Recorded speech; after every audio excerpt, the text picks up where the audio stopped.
refuse first? Yeah, we'll start Yes. there and then hit recycling right away too. I want to get, I got Travis here too. I want to get these guys in and out quick because they're both running extremely shorthanded right now. Both of them are running at about 50% staffing due to vacancies and some COVID protocols. So I need to get them back over and helping their teams out as quickly as we can this morning. Okay. So just give them whatever they want and let them go. Oh, We're gonna go through it, but like I said, I want to start with them so we can get them back on the road. Sanitation division, as far as the strategic plan goes, strengthening our neighborhoods, improving quality of life, regular collection of refuse from our residential property owners. That's 3 units and less, Bob? 4 units. or 4 less. units and less, okay. And some of those multifamilies have the option to go with us or Or opt out. or yes. commercial, so. Yes. This division's also responsible for the maintenance and management of properties that were formerly utilized as municipal landfills. For those of you that have been on the council for a little bit, you recognize the names, the Timmerman Quarry site, the Quarry Park site, and most recently, the Keenest and Paulus Quarry sites, which just came online last year after a year and a half worth of construction and several years worth of planning. So we've got active landfill gas mitigation systems at all of those facilities, and we're continuing to monitor those and work with the DNR on our plans. And where we can try to reduce our monitoring, we work through plan modifications with the DNR. Sanitation and recycling divisions continue to be among the highest rated divisions in the annual citizen survey. Few accomplishments from this year. We had a slight increase in our waste collection in 2021 over 2020. For those of you that were here last year, we were talking about a significant increase in collection in 2020. That's gone up a little bit more yet in 2021. So we've seen not the dramatic increase that we saw last year when everybody was first working out of their homes for most of the year, but we did still have a slight uptick this year over where we were last year even. And like I said, we continue to work with our environmental consultant to review the long-term maintenance and management plans of those former landfill sites. We work very closely with the DNR to try to reduce our monitoring requirements wherever we can, because that reduces our costs, but we need to make sure that those systems are operating and keeping everyone adjacent to those properties safe. Some budget impacts for the coming year. Winnebago County Solid Waste Management Board is increasing the tipping fee by $2 per ton on waste materials brought to the Winnebago County Transfer Station. This year, the rate was $43 a ton for us. That is going up to $45 a ton. So a $2 a ton increase to materials sent to the transfer station. Some of the overall increase that we're looking at in this budget is, due to those landfill tipping fees and some increases in cost in managing those landfill mitigation systems that I mentioned earlier. We have 4 collection trucks that were ordered this year from McNeilius. We are still awaiting delivery. The chassis are coming from Autocar, and they have suffered from the supply chain issues that just about everybody is dealing with this year. So those have been delayed a couple of times. I think our most recent update was, I think McNeilius was expecting to get them the beginning of November, Yes. and then they'll start working on getting them set up. So, fingers crossed we'll get them by the end of the year, but no guarantees depending on how those supply chain issues are working out. And I would point out that the Autocar is the chassis that isn't built by McNeilius or Oshkosh. That would have been, regardless of who we would have gone to, we would have had the same challenge. It's just, Yeah, I think we were expecting them about now, weren't we? We were expecting them, originally, we were expecting them, I think, a month or two ago. Yes, back in August, we were expecting them vehicles to come, but it's been about a 2 to 3 month delay on just the chassis. And Yeah. then McNeil's will get the bodies on them, but it'll take a couple months for that, and then we'll hopefully get them by the end of the year. I want to applaud you both for buying local. I mean, that says a lot, how we support our businesses and everything. So thank you guys for making that happen. So it's greatly appreciated, and I'm sure the employees of Oshkosh Corp and city appreciates that as well. Well, we got one more in the capital plan for next year, Next so year. we'll probably be, if we're looking to go down that route again, we'll probably be looking at bringing a resolution forward so we can negotiate directly with McNeelius for that one.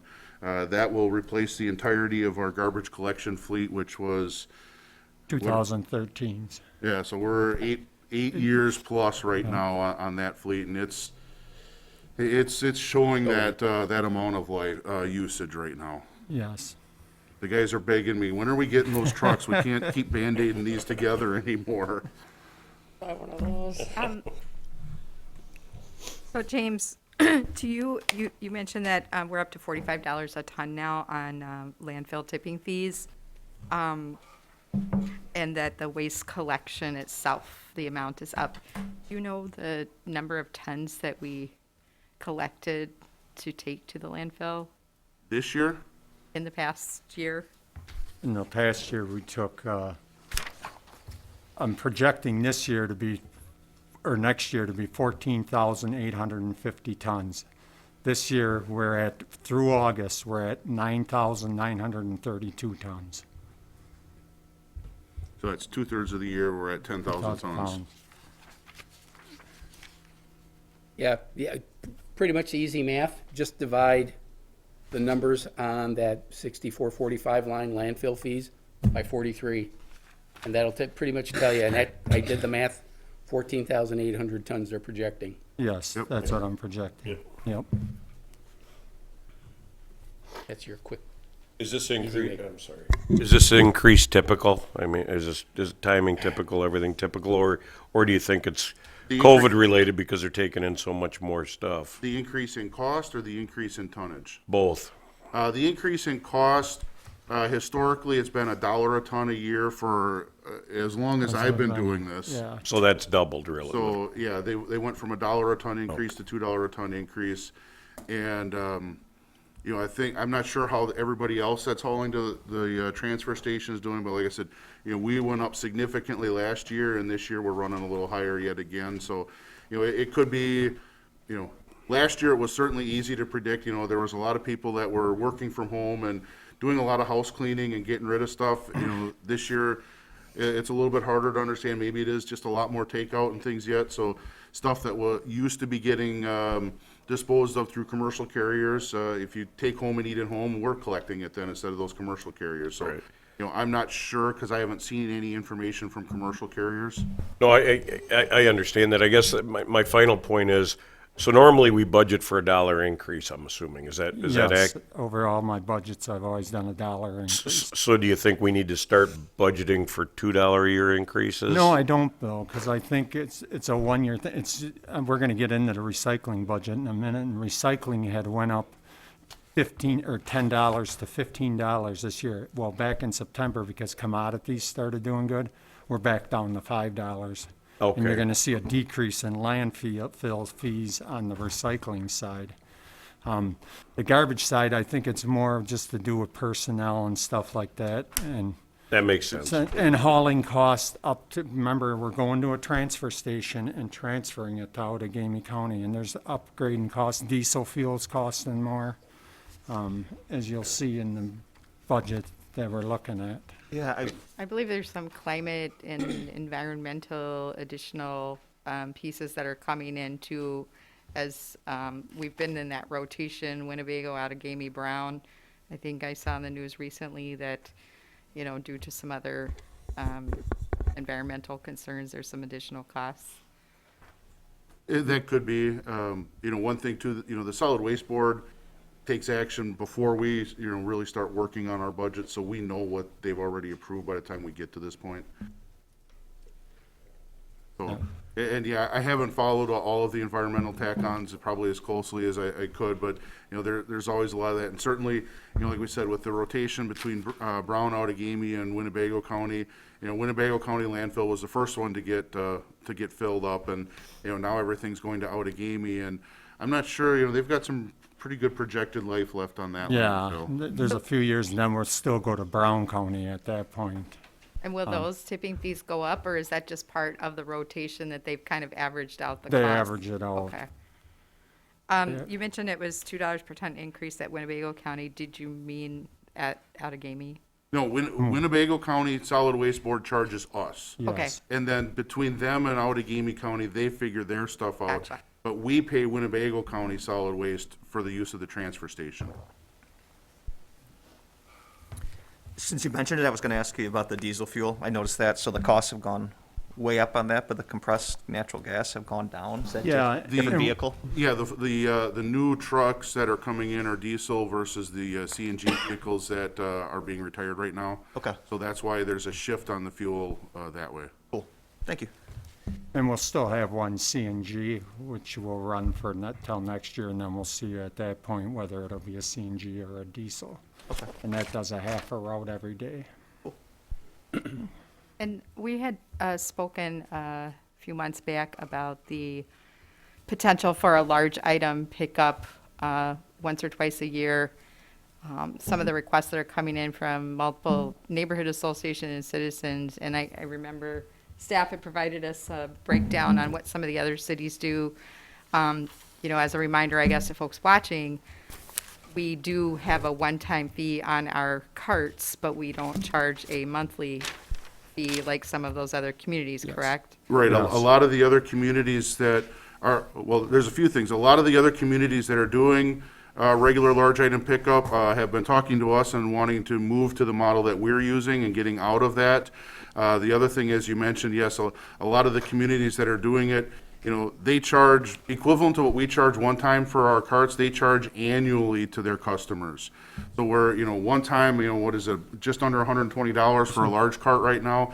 A lot of these other communities are paying that per year, whereas it's a one-time charge. And, we went to the automated system 8-9 years ago, Bob, and I know I have had no issue with my cart, and my cart still looks great, so, I mean, And we take care of the carts on a daily basis. If people call in, I try to work with them on their carts. If they But I got, guess it's more related to that large bulk item pickup that these requests are coming in for at least a once or twice a year.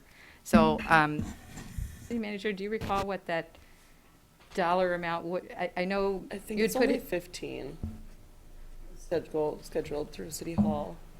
is it 15 or 20? no, it's. Someone said it went up to. Lori, it's $15 It that is they 15. prepay.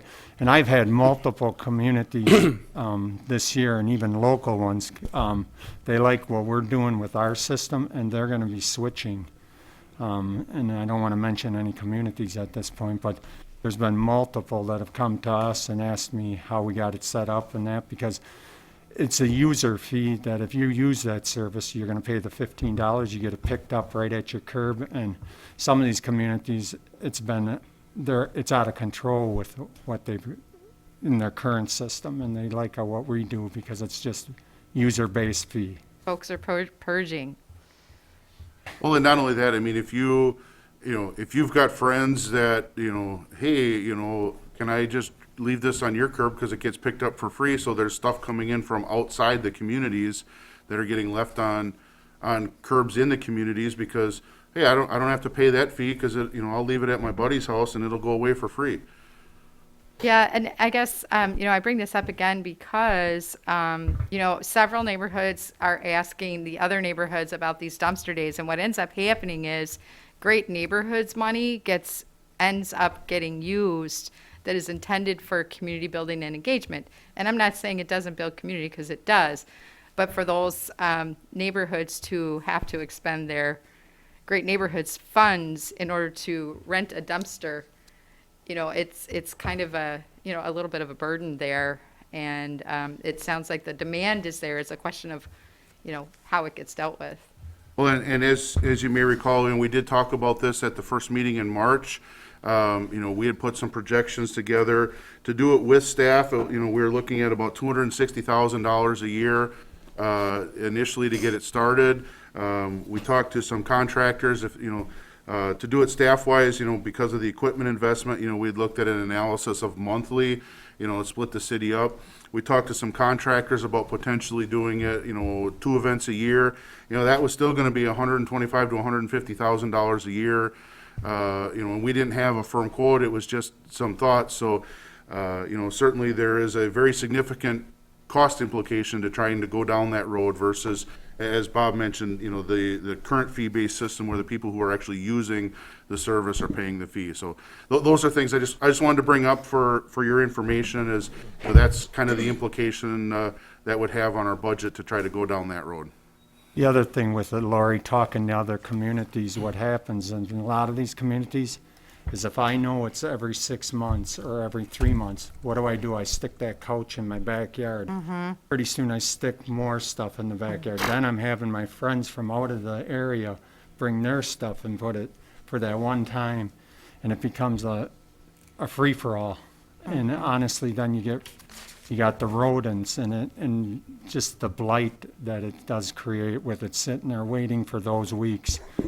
Versus right now, you go pay the $15, I try to get you taken care of today, and then by the latest tomorrow, I'll have it off your curb. And I think the concern that I've been hearing from folks is that, so it's $20 if I take my van full of whatever up to the landfill, right? Or a small trailer. Oh, you do that, don't you? Yep, it's 20 bucks. Yeah. $20. And that a single item is $15, so that if there's multiple items, it becomes somewhat burdensome financially to get rid of that collection. Depending on what you're taking out to the landfill, if you're taking appliances or things like that, it's not a $20 minimum charge. It's that much for that one, that much for that one, that much for that one. You know, so you could take, you know, if you take 3 appliances, you're gonna be looking at 60, Right. $70. Yes. You know, the $20 minimum charges, you know, if you've got, you know, a bunch of extra, you know, garbage that you're trying to get rid of, you know, that's where it's a $20 minimum because it's about a half a ton minimum. If you get over that, then they charge you on a per By ton the basis. ton per But- basis. But the transfer station does also have a per appliance charge, you know, computer monitors, washers, Right. dryers, refrigerators, all of those things. You know, that doesn't come into the $20, you know, minimum. It's a per item charge that the transfer station charges as well. On the inspection side, though, we talked earlier too about the correction notices and, you know, especially in the densely populated older parts of the city where maybe there aren't garages, maybe there's very small space, it tends to really bring down not only, you know, the morale, but also the property values and other concerns with that stacking up. So then that ends up becoming a cost later for inspections to deal with correction notices. So it's just kind of a question about how we might be able to pursue that conversation to resolve the issue again that's equitable. Yeah, as I mentioned, to have a contractor do, you know, 2 events a year, we're probably gonna be looking at in the neighborhood of, like I said, $125,000 to $150,000 a year, to go through, the staff and get all the equipment and staffing that we need. You know, at this point, we're looking at about $260,000 a year. And, I've got a summary that we had That given to. would be monthly? What's that? That would be monthly? Yeah, once a month. Okay. We would divide the city up into 4 zones and, you know, so the equipment would be constantly moving, you know, basically every day. It's just, you know, each week would be a different zone. It'd also be worth reminding individuals that we had a discussion yesterday regarding workman's comp insurance. And what's the most opportune moment for a member of our sanitation staff to get hurt? It's the moment they step off the truck. And these pickups are all off the truck pickups. These are all manual, hefting, you know, lugging large, bulky items into the back of the refuse vehicles that this is when they get hurt. They don't get hurt driving around picking up recycling bins. They get hurt picking up the couches and the beds and the dressers and the things like that, if my information is correct. So you're gonna see an increase in workman's comp insurance claims and insurance deductibles most likely because of an idea of doing bulk pickup or mass pickup. So it's not just picking up garbage and dumping it, it's also the human labor side of the I the totally idea. agree with you on that, Matt. I mean, if we go back in the workman comp history, you're gonna see sanitations went down to almost nothing since we went to the one-man trucks. On a yearly basis, we don't get hardly ever an injury from anything. And that's something that certainly wasn't factored into the analysis that I did, but you're right, you know, when we made the change, those claims went down significantly. So those are additional costs that we would certainly have to factor in if, you know, that was a direction that council was looking to go. Well, not only cost, we don't want our people getting hurt. I mean, that's, Yeah. quite honestly, take the cost out of it. I don't want to be hurting our employees. I mean, so, And, you know, Okay. as I led off mentioning, you know, we're at 50% over there right now, and Well, thankfully it's yeah. not injuries, it's other things, but, right. you know. The other it's thing still with the tough. bulk item pickup, just to mention it, Laurie, would be that you're gonna lose revenue too, because of the revenue we're bringing in right now. So when James is talking about what it's gonna cost, there's also a revenue factor that we collect money now. And that was factored into the $260,000 Okay, calculation. Thank you. So if we have, 330 people in a census tract that don't have vehicles and an 18% disabled rate, 30% poverty rate, and that's just for, roughly 7,000, 10% of our population. How is it that would be proposed that we can make that a little more fair in cost terms for those individual requested items? So in other words, would it be possible to have a $15 fee, but you could have up to 3 items that are oversized for that pickup? Because they still are picking these things up, right? It's just a question of whether or not it's done all at once on an annual or semi-annual event, right? Because we're still picking them up as far as concerns for our sanitation guys. Otherwise, they're sitting on porches, they're catching on fire, they're, again, causing these other issues. So it's not that we're not picking them up, it's a question of how and what the cost is, right? Not quite sure I follow your question. I think we're getting into the weeds here. I think we can approach the city manager about this stuff, right? I mean, if we're, right, they're dealing with their operational budget here. And I understand that this is a policy change that perhaps needs further discussion, but We had plenty of discussion on it previously. And it is equitable. If you're creating additional refuse, you're paying for that cost. It's a user-based fee. Now, if you don't think it's equitable compared to me, that's fine, but you buy a couch, you buy a sofa, you buy any appliance from anywhere, you can choose to have it delivered or not. You can also have it choose to take it away or not. They're gonna charge you a fee to do so. Any retail establishment will charge you a fee to take it away, because guess what? They're getting hit with a fee to get rid of it, and there's a labor charge with it, and those fees are 50, 75, $100 to take something simple away. $15 coming down to City Hall. There was a gentleman this morning, as I walked in the door, he was doing that at the counter. Now, if you get hit with the administration charge afterwards, it's a little bit more because Yep. you didn't go down and prepay. Can we do a better job of telling our citizens about the option to come on down and prepay? I think that's where maybe we can do a better job talking to people and telling our story and getting it out there that it's pretty inexpensive to get rid of anything excess that you have that you don't want anymore. And I've had a lot of positive feedback with people. I mean, some people are like, they can't even believe that all I got to do is put it on the curb and you're going to come pick it up for me, right? And the rain or snow. And I'm like, yeah, my guys will be there and we'll get it off the curb and they'll be gone. It's out of sight, out of mind.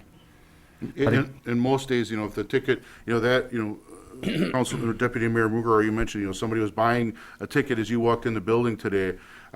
Being at the time that was picked up, if they go home and put that out on the curb with that tag, it will be gone today because the collection staff will call over to field operations, say, hey, I got these pickups, and Bob's staff will get out there and get it picked up, most likely today, but, with staffing, we'll see how it goes. Otherwise, it'll be tomorrow. Yeah. I guess I just, again, I don't know if you guys have had a chance to talk with inspections, but they reported on their operational budget yesterday. I think it was like 325 in this last quarter correction notices, which, reflects the increase that you're seeing. And so there's a reactionary cost when folks are not able or not educated or don't have the means. So I'll let it go at this point, but we probably should put it back on the agenda. Any Anything more else on- questions? Because we do have recycling as well for Mr. Salm. Yeah, yes. Yeah, I was just gonna ask if there's anything else on garbage, otherwise we'll flip to recycling, which is on page 249, or just in front of the garbage collection.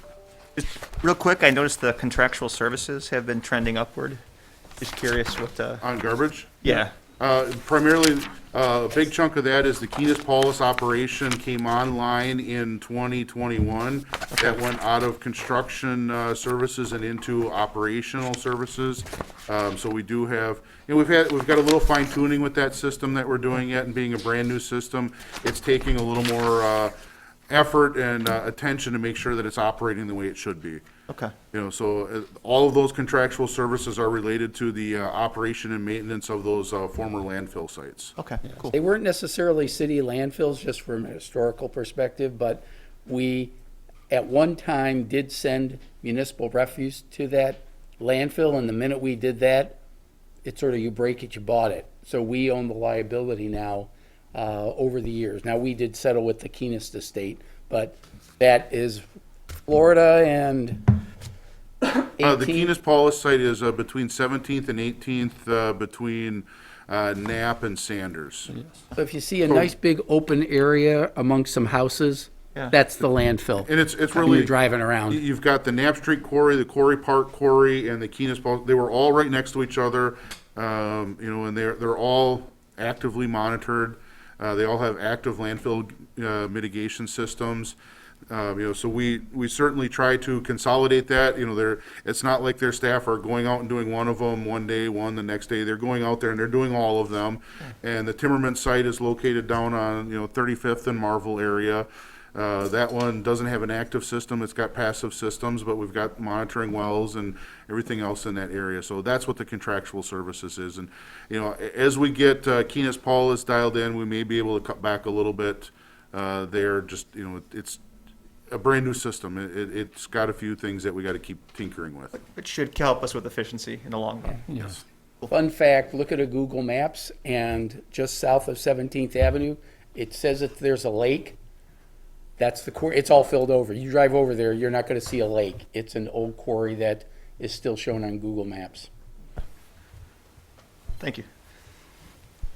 On the recycling, James, it's my understanding that some cities have gone to a composting ordinance to reduce, I can't remember what the number is, household waste by, what is it, 40, Lindsay, do you know, does 42 pounds sound a year or something? Or something along those lines in terms of excess food waste and reducing those tipping fees. Is this something that has been discussed in the department at all, as far as getting some of that out of our waste bins? We certainly advocate for residential usage of composting where possible. We do not have citywide composting, nor do we have collection. As we had previously talked about, if we wanted to go to that route, we would again be adding routes, adding No, equipment. not and talking about collection, just encouraging folks to keep it out of the bins. There's information, that's distributed on the website. There's information in the brochure that gets distributed annually. And as, one of the things we failed to mention, with garbage, because it does relate more to recycling, is all the educational efforts that Bob and his team do. They are working with the schools and a lot of other places, providing that information. I go back to when, we started recycling, aluminum and, tin cans when I was a kid, and that's where it started in the schools, and we came home and was like, hey, that's not supposed to go in the garbage. So, that's, Bob and his team do a great effort with that as well. We just did a presentation at Oshkosh North last Thursday with Rick Lieb, with 80 community students, and they're going to now go to the 5th grade and show them what they had learned from our things and how the truck works and where everything ends up in that. But the other thing that we do have access to as a community is, don't forget the biodigester. Biodigester. And I've talked to that gentleman before, and he has mentioned that he's always open for people to bring stuff in there. And that's where I've been steering more and more people as we speak here today. Thank you. All right, so as I mentioned, recycling starts on page 249, I'm sorry. Again, the recycling division fits into that strengthen neighborhoods and improve quality of life, regular collection of recycling. State of Wisconsin continues to provide partial reimbursement of recycling costs through the recycling grant program. The money that funds that program is through fees on garbage, tipping fees at the landfills. So, one of the fees that's charged at the landfill funds the recycling program, which continues to partially fund our program. The yard waste drop-off site is operated and managed by the recycling division. And as I mentioned, garbage and recycling continue to be among the highest rated divisions on the citizen survey. The yard waste drop-off site continues to see high usage, though not quite as high as we saw in 2020. That 2020 was an exceptionally high year. I think, in the first 3 months of the site being open, we had matched kind of our annual average number of visits from the prior several years. So again, we factored that to people being home and saying, you know what, I'm gonna go clean the yard out and get rid of stuff. So we're still high on our number of trips, but definitely not as high as we were last year. Recycling collection did see a significant uptick through the early part of the year, March, April, May, but that's kind of dropped off recently. And for the year, we're kind of on average with prior years. So we saw a big uptick last year, and we're kind of falling back to a more average year this year. Bob mentioned it earlier, but the Solid Waste Management Board is decreasing their handling fee for recycling materials from $15 a ton to $5 a ton. So back to where we were a few years ago. Last year, or 2 years ago, I think it went from 5 to 10. Last year, it went from 10 to 15. Now it's going back down to 5. So a significant decrease in the handling fee for recyclable materials there. At this point in time, I don't think we've put in a commodities estimate because we're not expecting that from the county right now. So if we get something from commodities sale, it'll be a little extra surprise bonus for us when it comes. Both sanitation and recycling, I mentioned it earlier, some of the staffing challenges we've had. But currently, we've got 2 openings out of 10 operators.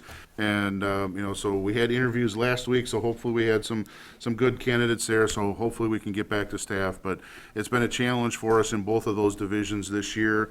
And, certainly as, we get people out sick, it hasn't helped us either, so. Go ahead, Mark. No, just last night, well, yesterday, I gave you a report that some of our expenditures are down because our staffing's down. But there are certain things that must continue. James, just last night, and Bob was filling me in just before everybody assembled this morning.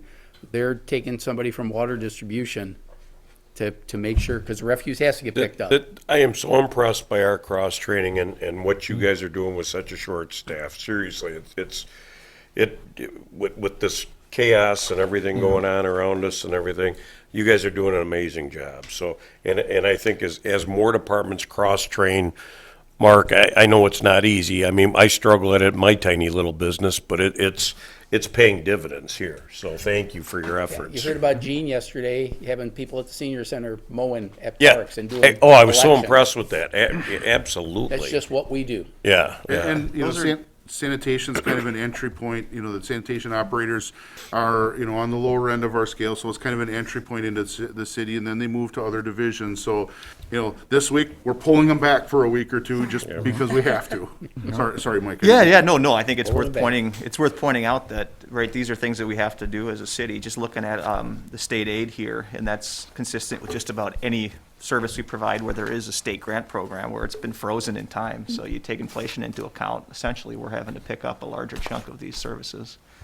So yeah, kudos to you for being able to take care of it. James, not just for Bobby and stuff, but when is our fuel contract up? Because we contract for all departments for fuel, correct? I should say, for all departments. Well, we'll talk about that as we get into sorry. Central Garage. Okay. But, there's no contract. That's when Travis calls up Holly and says, I'm getting to the point where I need an order, Holly sends out a request for quotes to get fuel. So, Okay. we get fuel from, very rarely will the same vendor get 2 or 3 in a row. It's multiple vendors, and we had one instance.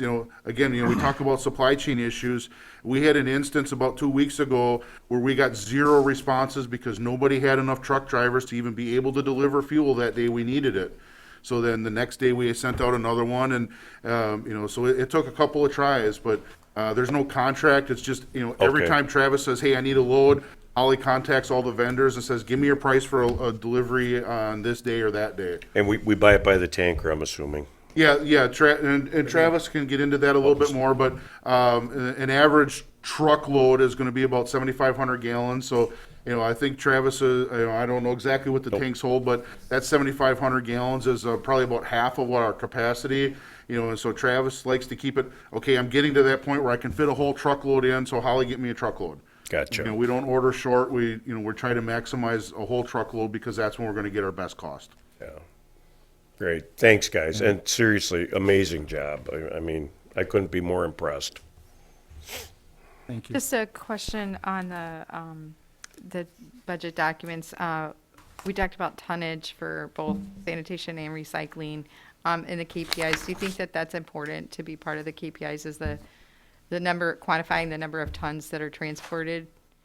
One of the things from the recycling side that we like to look at rather than the tonnage is the percentage, because that's what we're really trying to look off, Okay. if all of a sudden, if everybody goes out and buys a whole bunch of stuff, how is that split? Are they still recycling a certain percentage versus tonnage? So realistically, I would expect those tonnages to go up and down relatively proportionally.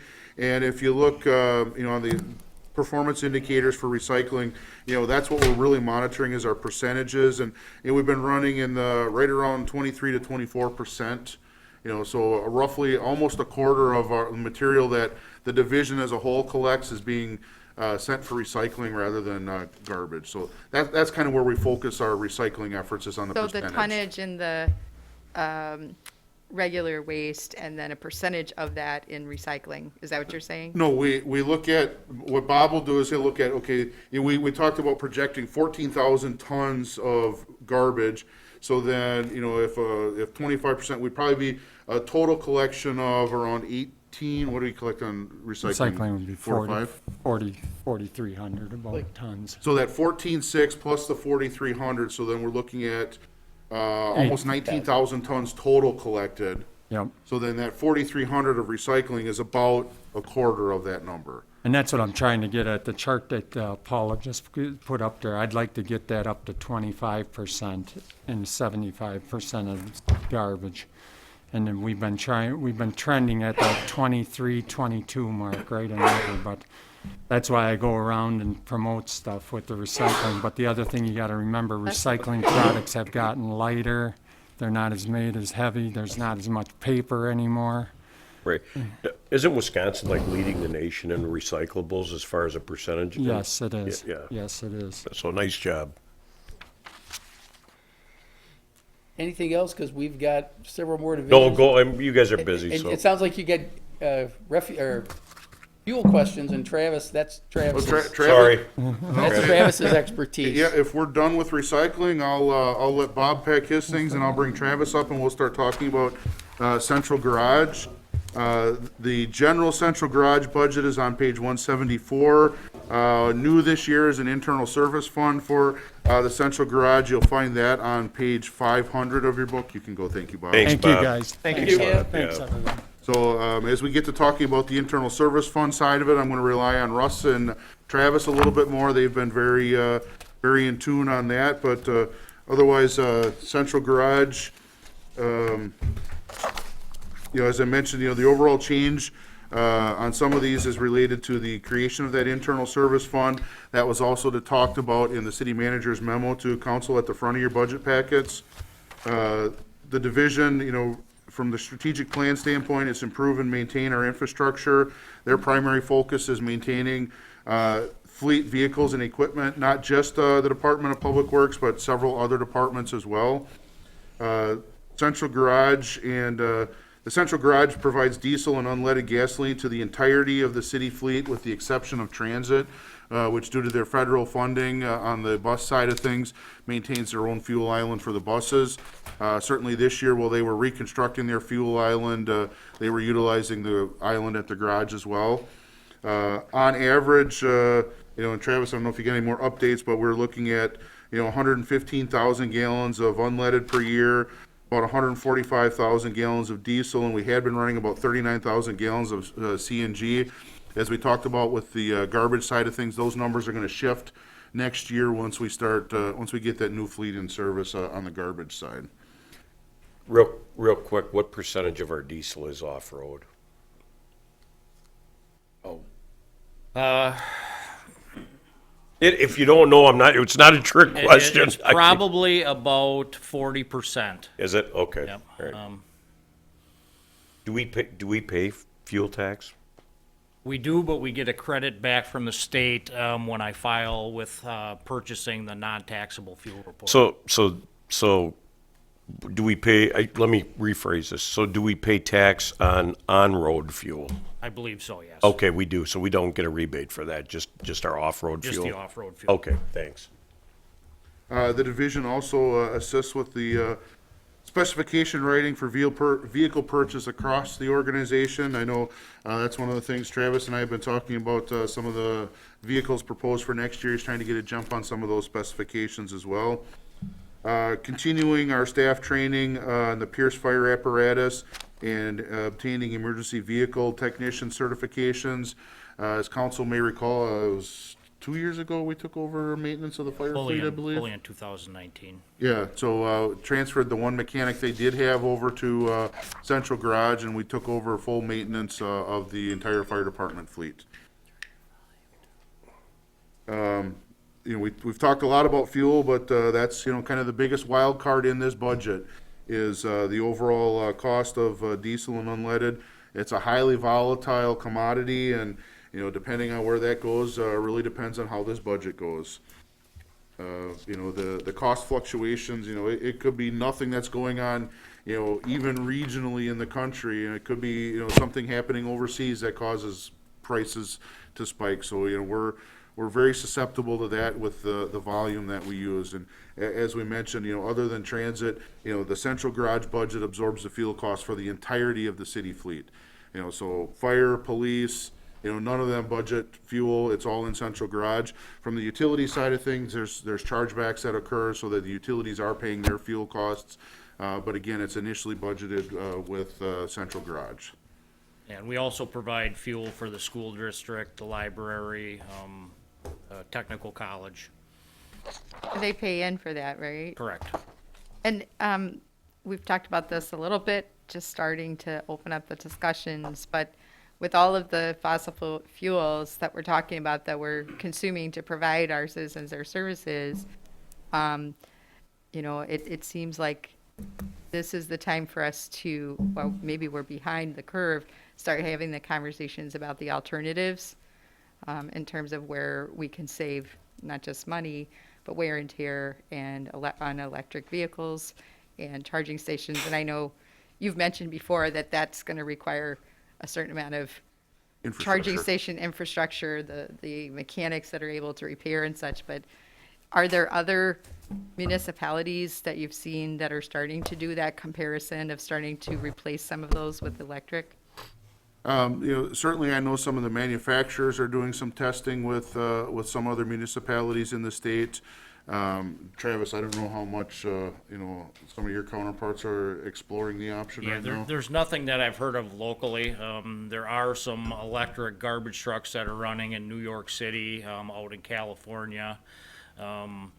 The light-duty vehicles right now aren't really the vehicles that we would need to utilize for our operations. I have been doing some research into what Ford has got going on with their electric pickup trucks. As James had mentioned, there's some infrastructure challenges that we would have to address, and currently they're only available in the half-ton pickups, which is just a very small percentage of the trucks that we use anyway. So as the technology develops, as things move forward, there's a possibility there'll be some opportunities, but at this point, we're just not there yet. Sure. I mean, at $1 million a year that I roughly add up here in the fuel charges, it's just kind of a curiosity of, where could those savings be in a, longer analysis, but thanks for considering it. Yeah, we talk about it fairly regularly as we get ready to do vehicle purchases. And we have that discussion pretty much every year. Oh. What's the latest progress with it? 10 years ago, we went in on CNG, and it was a huge mistake. Yeah, Right. and I take ownership of that. No, and you always have, but Oh, I want to say we walk cautiously through these waters because you pick the wrong technology and the bite is terrible, so. The one thing we didn't do We didn't invest in infrastructure for that. We just worked out a deal with Quick Trip, and while it didn't work out, we didn't suffer a loss for it. It was just like, okay, we tried it, and we're transitioning out of that. And trust me, these guys give me enough. Oh, grief no, I about know, that. but I just. But we're willing to do it. Our cost, We're gonna always be our willing. cost into our garage though went up because, we had to do things structurally different for the CNG gas, so, So we got to Did not keep know an that. eye on those things. yeah, absolutely. And as I mentioned, there is something new this year is the internal service fund for the garage. Russ, I don't know if you've got any information you'd like to share on the setup of that? Yeah, we talked a little bit about it yesterday morning during the Okay. introduction. But it starts on page 500. And basically, the charges that we do for other departments, instead of accounting for that within the general fund and then charging it back to other departments within the general fund or other funds, we've now created what's called an internal service fund. And that's basically another way of accounting for charges and programs that are for the benefit of other departments within the city. It's used quite a bit for accounting purposes, and this is the first time that we're doing it for the city of Oshkosh. So if you look at the revenue, we have revenue coming in, and that's basically charges from other departments, and then the expenditures going out. Are you on page 500, Russ? 500 and 501.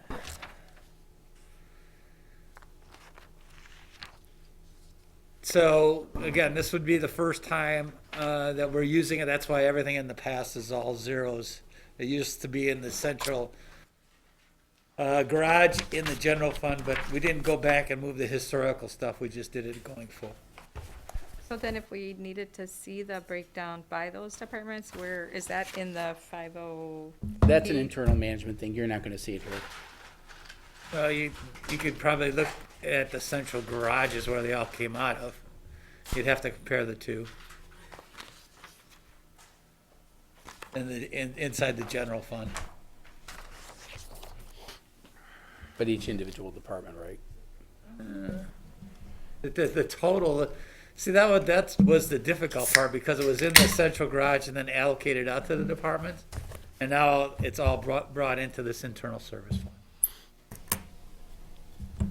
I'm just wondering then, for commissions such as Sustainability Advisory Board and their ICLEI, GHG emissions inventories, and those folks that are working on any kind of updates, I think they were looking at, I mean, obviously they can do it as an aggregate too, but then if there was a question about a way in which they could see it at that more granular level, we could just direct them to you.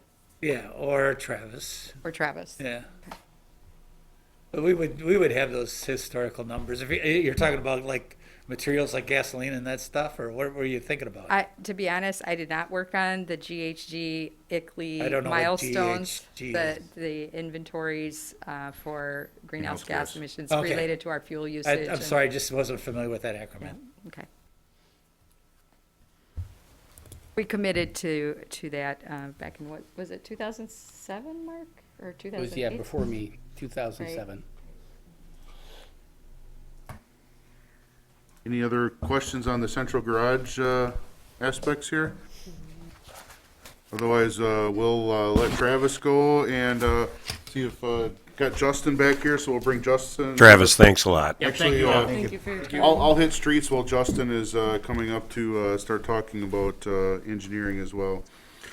Street division, again, improve and maintain our infrastructure and the strategic plan.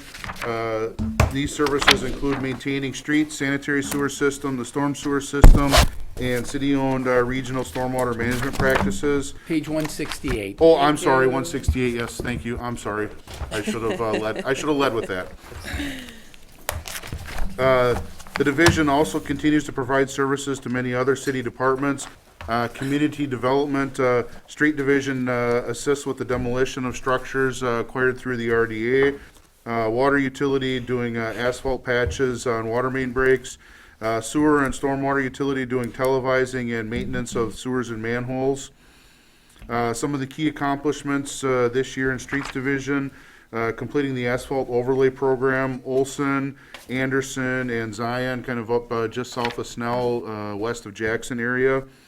Number of demolition projects, and we will completed one demolition for Parks, and as their new building progresses a little bit further and we get all their equipment relocated out of their existing building into the primarily field operations center, then we will be assisting with the demolition of their existing structure as well. Overall, we're looking at a slight budget increase. This is, quite frankly, primarily related to road salt and stone, gravel, and asphalt materials. With the implementation of the Tyler Enterprise Asset Management software, Streets Division, it will be deploying tablets to all of their crew leaders to help with work order processing. So that accounts for a slight increase that you might see in the telephone side of the budget. It's just using technology to use the software that we are currently deploying. The usage of road salt, sodium chloride, is very much weather dependent. Current budget assumptions account for the cost of our guaranteed purchase that we did guarantee with our DOT contract that we ran through council. I believe a couple months ago that contract went through council. And also an estimate of a potential early fill for next year. The asphalt overlay program, we continue to evaluate whether we want to use cold mix asphalt or hot mix asphalt. Generally, we've been going with hot mix just because it's easier to apply, has a better life cycle, and quite frankly, is less expensive. So lots of pros to going hot mix versus the cold mix. We mentioned some staffing challenges in the sanitation and recycling. Street Division is no different. We entered the year at full staff, but quickly lost several, and we've been operating 3 to 4 equipment operators shorthanded all year this year. So it's been quite a struggle over there as well. As I mentioned earlier, we also use the equipment operators to help out on sanitation. We had one sanitation operator that transferred to Streets Division about 3 weeks ago, and I haven't given them to the streets supervisors yet because I've needed them in sanitation still. So we've had some challenges throughout the field operations center, but hopefully with these latest rounds of interviews, we're getting closer. And with that, I'll open it up for any, yes. For the 2 KPIs that you have, what's the goal for each? Oh, hang on, I got to get to that budget page. I forgot to click on that as I was reading from my script and forgot to go to there on the PDF. We got up on the screen here, James. Okay. So the pavement surface evaluation and rating, that is a biannual requirement that the Wisconsin Department of Transportation has for us. You'll see it more commonly referred to as the PACER rating. That is an overall rating of our entire system. So, our entire system averages at about a 7 on the PACER scale, which is not bad. That being said, we still do have about 50 to 52 miles of streets that are rated a 4 or less. That's not very good. So while we have a lot of low-end streets, we also have a lot of higher-end streets that are bringing that average up. Certainly as we talk about the PACER rating, we'll talk about that a little bit more as we get into engineering, because engineering is where we budget for doing the biannual PACER evaluation.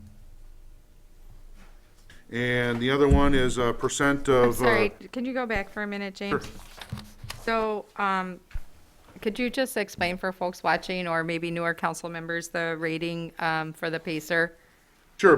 The PACER rating is a rating system from 1 to 10, 1 being completely failed and 10 being brand spanking new, perfect, pristine condition. So streets that are reconstructed right now, they'll generally hold their 10 rating for several years. And then, as a lot of the lower end streets that we see are older, used to be, township roads that have not been reconstructed or upgraded yet to urban sections. A prime example is West 9th Avenue this year. That was, I think that was probably rated a 3 going into the reconstruction this year. And, that's pretty typical of those type of streets. It's generally, it's very little asphalt over no aggregate base and just kind of laid on the dirt, so they don't hold up as well.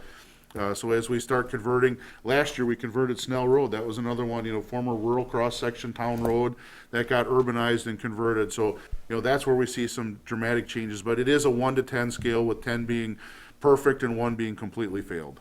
So this is showing that our average is a 7? Yes, Median, our median, yes. Median. 50% are above Yep. 7, 50% Okay. are, yeah, there's, Yeah, there's I took a different, stats class. there's different averages. This is the median, not the mean. That is Yeah. correct. This is the Okay. median. James, just let's keep it real simple. How do we stack up against our competitors, our surrounding competitors? I have not had any of those conversations with our neighboring communities to see if they're even keeping track of those types of things. I know as we've talked about it at the department head level with the KPIs that we're, Mark, correct me if I'm wrong, but we're one of the leaders in actually tracking this stuff in the state, yeah, correct? Oh, we, nice. there are not a lot of benchmarks, but hopefully we can set the example that people will use this. I think this is an outstanding way to snapshot. Oh, absolutely. And I would say the 8 to 7 was a tougher graders in engineering when they went from 8 to 7. So, you know, we too take a strong look at that. And I We think also keep track of the number of miles of streets that are under like a 5, right? I Yeah, thought I or- saw a report or like less. that. I keep track of that. In the CIP budget, there's a summary document that I've been preparing for the last several years. And I know recently Paula asked me, hey, where is this? I need to get this included in the document. So I know she was looking for it to get it out to you. But that is a summary that I've been preparing now for several years, just, you know, kind of showing several pie charts. And in those, I've kind of grouped, you know, on the Pacer, I've grouped 1 and 2. I've grouped 3 and 4. I've grouped 5 and 6. So there, instead of 10 pieces of the pie, there's 5. Because quite frankly, whether a street's rated a 1 or a 2, it's in awful condition. Whether it's rated a 9 or a 10, they're in great condition. So I've kind of combined them to, you know, to be a little more visually able to tell the differences. And yeah, you know, we've been running, as I mentioned, you know, about 50 miles at the 4 or less. That is better than, that's probably at about the 18 to 19% of our streets are rated a 4 or less. So we're at about 275 miles, and roughly 50 miles of that are rated a 4 or less. So that's a lot of streets that need some serious attention. And so folks know that's pretty much how you guys make your recommendations on which streets go into the CIP is off of that list, correct? It's a combination of a lot of things. It's, the Pacer rating is how we evaluate the streets. The water main break history is how we evaluate the water main. Sewer televising and condition reports. So we could have a street that's maybe rated a 4 or 5, but the utilities are just falling apart underneath it, and that's gonna be a high priority street that we're going to do ahead of a street that might be rated a 2 or 3 because the utilities aren't quite as bad. You know, I look back at, you know. East Parkway. Mount example. Vernon. It was actually Mount Vernon Yeah, about yes. 5 or 6 years ago. It was never in the CAP, and all of a sudden we went and did a televising project and went to clean it, and we lost 2 jetter heads because the pipe was gone and it just kind of fell in a hole. And so we said, well, that project, it's never been in the CAP, but it's getting done next year because the Right. utilities are gone. You know, so it's that televising that we talk about as we get into the utility side of things that really helps us with our condition assessments. And it's a very complicated map that we've looked at where we've had, you know, the Pacer scale, the water age, the sewer age, the storm age, the break histories, all of these things on a map, and it's very.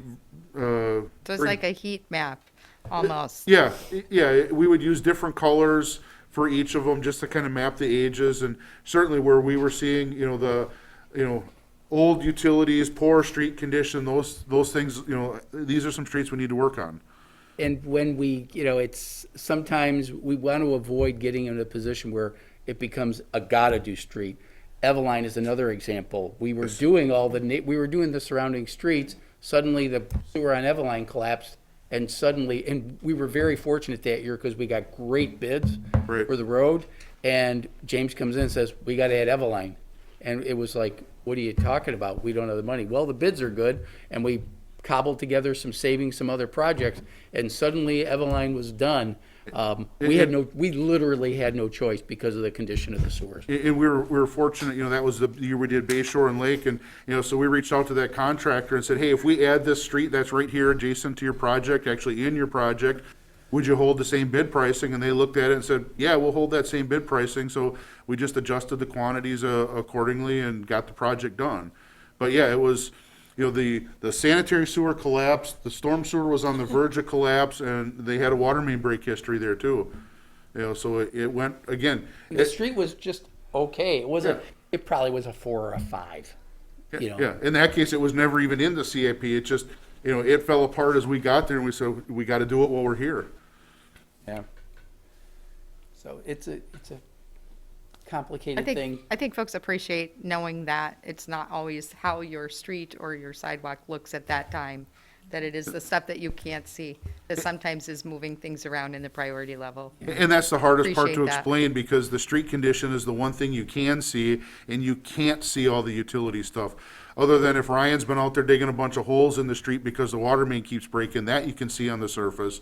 But you're right, you don't see the utilities, and that's where, it's been the hardest to get people to understand why we want to do this street versus that street. Wisconsin Street's a prime one that comes up a lot, and that's, I'm not. Obviously a bad street. It's rated a 2. It's rated a 2. No argument there whatsoever. But the utilities, there've been so many other projects that were a combination of all the efforts. Justin's got Wisconsin Street in for 2 years out, I think, right now in the CIP. So, we've finally gotten that one into the plan and are moving forward. But, that's been, one of the most asked about streets that I've had in my time, between that and Vinland. We partnered with the town of Oshkosh to get Vinland done last year. This year, we got Wisconsin Street in the plan for a couple of years out. Algoma's been another one. That one's in the plan for next year. So, once those are done, I'm sure there'll be, whatever the next hot topic street is. But, we're consistently watching, those street conditions and those utility conditions to plan the capital plan.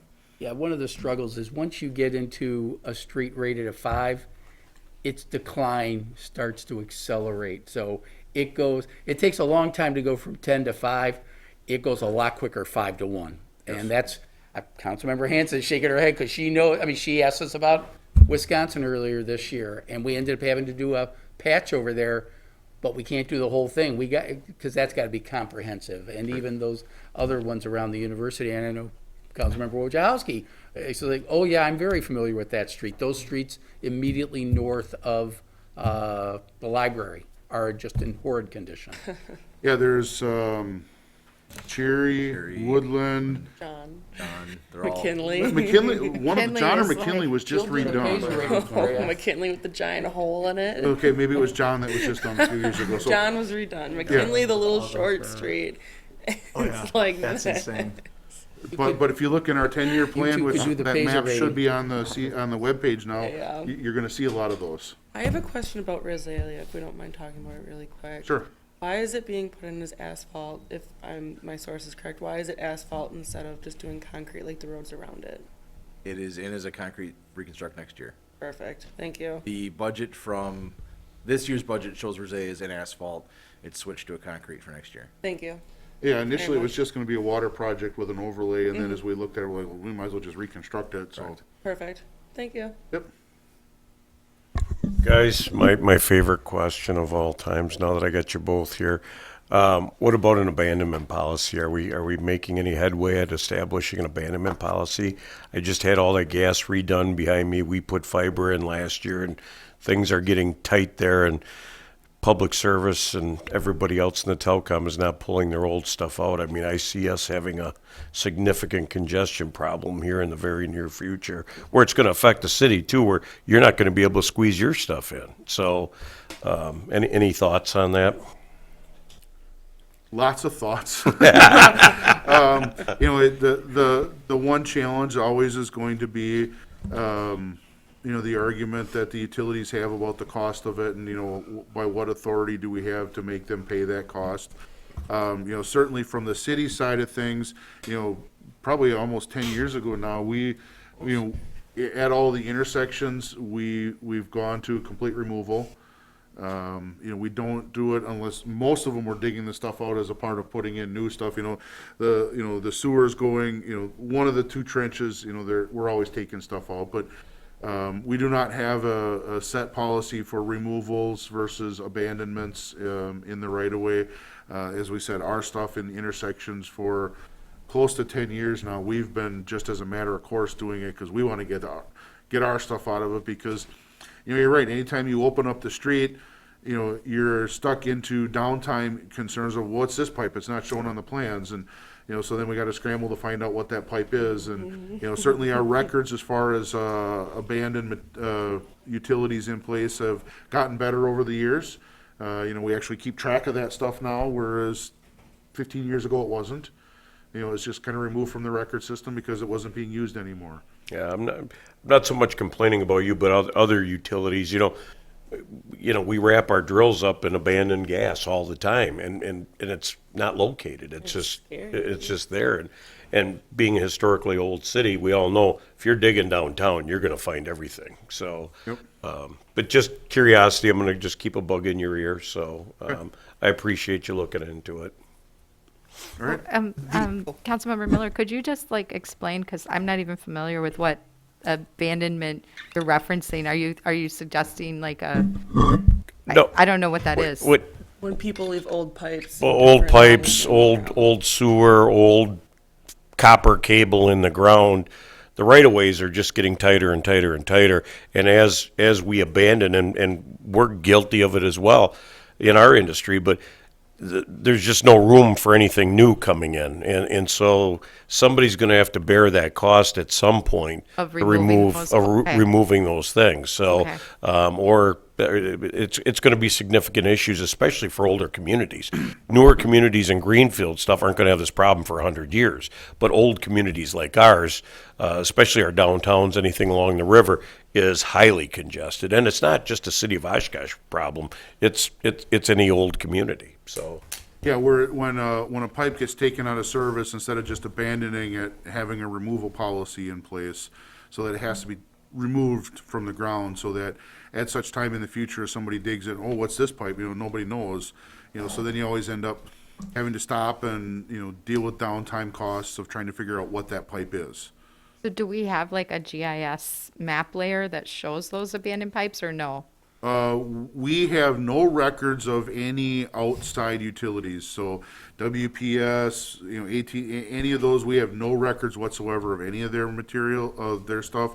And nor does any other community. So Oh, okay. so it's not just us. It's Yeah, like I everybody. said, Yeah. And as I Concept. mentioned, with our GIS system, we've started better tracking of our abandoned utilities. It used to be, yep, this is out of service, get it out of the system. Now we've set up an abandoned set of layers in our GIS system that we can reference for our stuff. But yeah, you're right. It's not just us. No other community has access to a private company's data. Going back to Councilmember Erickson's question, the second KPI there, street construction, resurfacing, same deal. I mean, I have no idea what's a good percentage or Well, what this means. If we look at, a typical street, we could say, say a typical concrete street, we could get 70 years of life. So, a percent of reconstruction, if we got 270 miles of streets, and if we can get 70, 70 years of life, we're certainly not gaining ground. Okay. That is for sure. Thank you. So this is basically saying 75% of our total is being done? 0.75%. 0.75, yes. yes. Less than Less 1% than 1%. of our total. Yes. And then the axis on the left, the 1.25. That's the percents, and the bottom is the year. So you can see in 2018, we resurfaced just over 1% of our streets, whether that's reconstruction or, like the asphalt overlay program that Streets Division does, those are all taken into account as we look at what we accomplished. One of the things you can look at for 2019 and 2020, we were doing larger streets with Oregon, Snell, we got ninth this year. So the dollar doesn't go as far because they're wider streets. A 48-foot street costs a lot more per linear foot than a 32-foot street. Correct. So that percentage is the linear It's versus just the length, not area, yes. addressing like you said, the wider ones. Okay, thank you. Yes. I almost forgot about my second favorite thing to ask about. How we doing with ductile versus PVC? We've been using PVC in select locations for several years now. It can only be used in select locations for water main due to the state of Wisconsin administrative code. When you get into contaminated groundwater issues, the administrative code says thou shalt use ductile iron class 52, period, end of story. But in cases where it can be used, we have been using it in selective areas. So the primary candidates are going to be residential clean areas. And that's where, if we look at the water main projects like Murdoch, Plymouth, northwest side. Mitchell, all of those that were done over the course of 4 or 5 years, several of those went in PVC. Correct. And one thing, the PVC prices are typically a little bit less expensive, but the gap isn't that wide between PVC and ductile iron. I was just So greenfield areas, are we putting in PVC? Well, we don't do greenfield. Well, but do we require it, or is it? We've had some developers, we talk it over with them to evaluate it, and I think one of the more recent ones, they said the cost is just in there, we'll just put the ductile in. Okay. Do you have a contract for piping, or do you guys just buy it as you need it? Well, the materials for water distribution for the maintenance, those are bid out annually. Construction, on any of our construction projects, that's contractor's responsibility to get those materials. But all the materials that water distribution uses for the maintenance, there's a lot of, everything is bid out annually, and that's one of the ones this year we had some, back and forth where we had to, some people missed some things, so we had to withdraw a couple, and, so there was a lot of back and forth that we don't normally have. But there's usually a handful of vendors, and there's probably about 8 or 9 different things that are bid out. It's all the brass goods, all the piping, Yep. all of those things. Awesome. Getting a little off the street side of things, so I guess, is there any other question on street division? All right, well then, Justin's sitting here answering questions already. So engineering division starts on page 163 of your packets, so just before streets. Engineering division, as it relates to the strategic plan, improve and maintain our infrastructure, support economic development, and improve quality of life. Our primary responsibility in engineering division, the surveying, design, inspection of the annual street reconstruction program, asphalt overlay programs, sewer, water, and storm sewer design, as well as coordination of long-range planning documents for all 3 utilities. Engineering division also assists many other departments in planning and managing construction projects. Engineering continues to assist Parks Department with projects, providing design and construction services, both to parks and transportation, and assisting community development and developers on projects.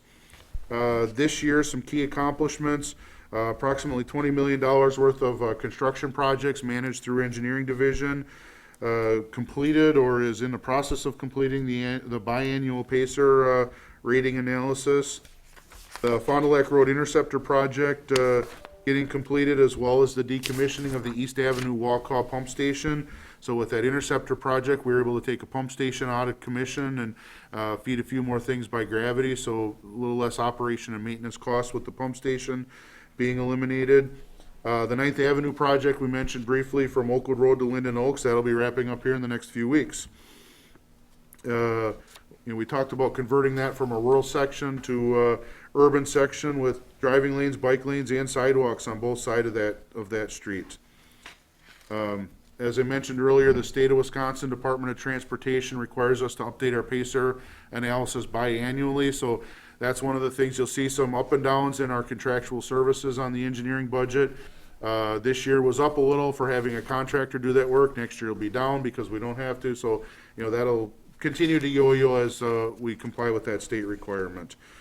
And I think with that, I'll turn it over to Justin to talk a little bit about the enhancement request that engineering division has for a right-of-way permits technician. All right, I've got a handout here. I'll kind of pass them around.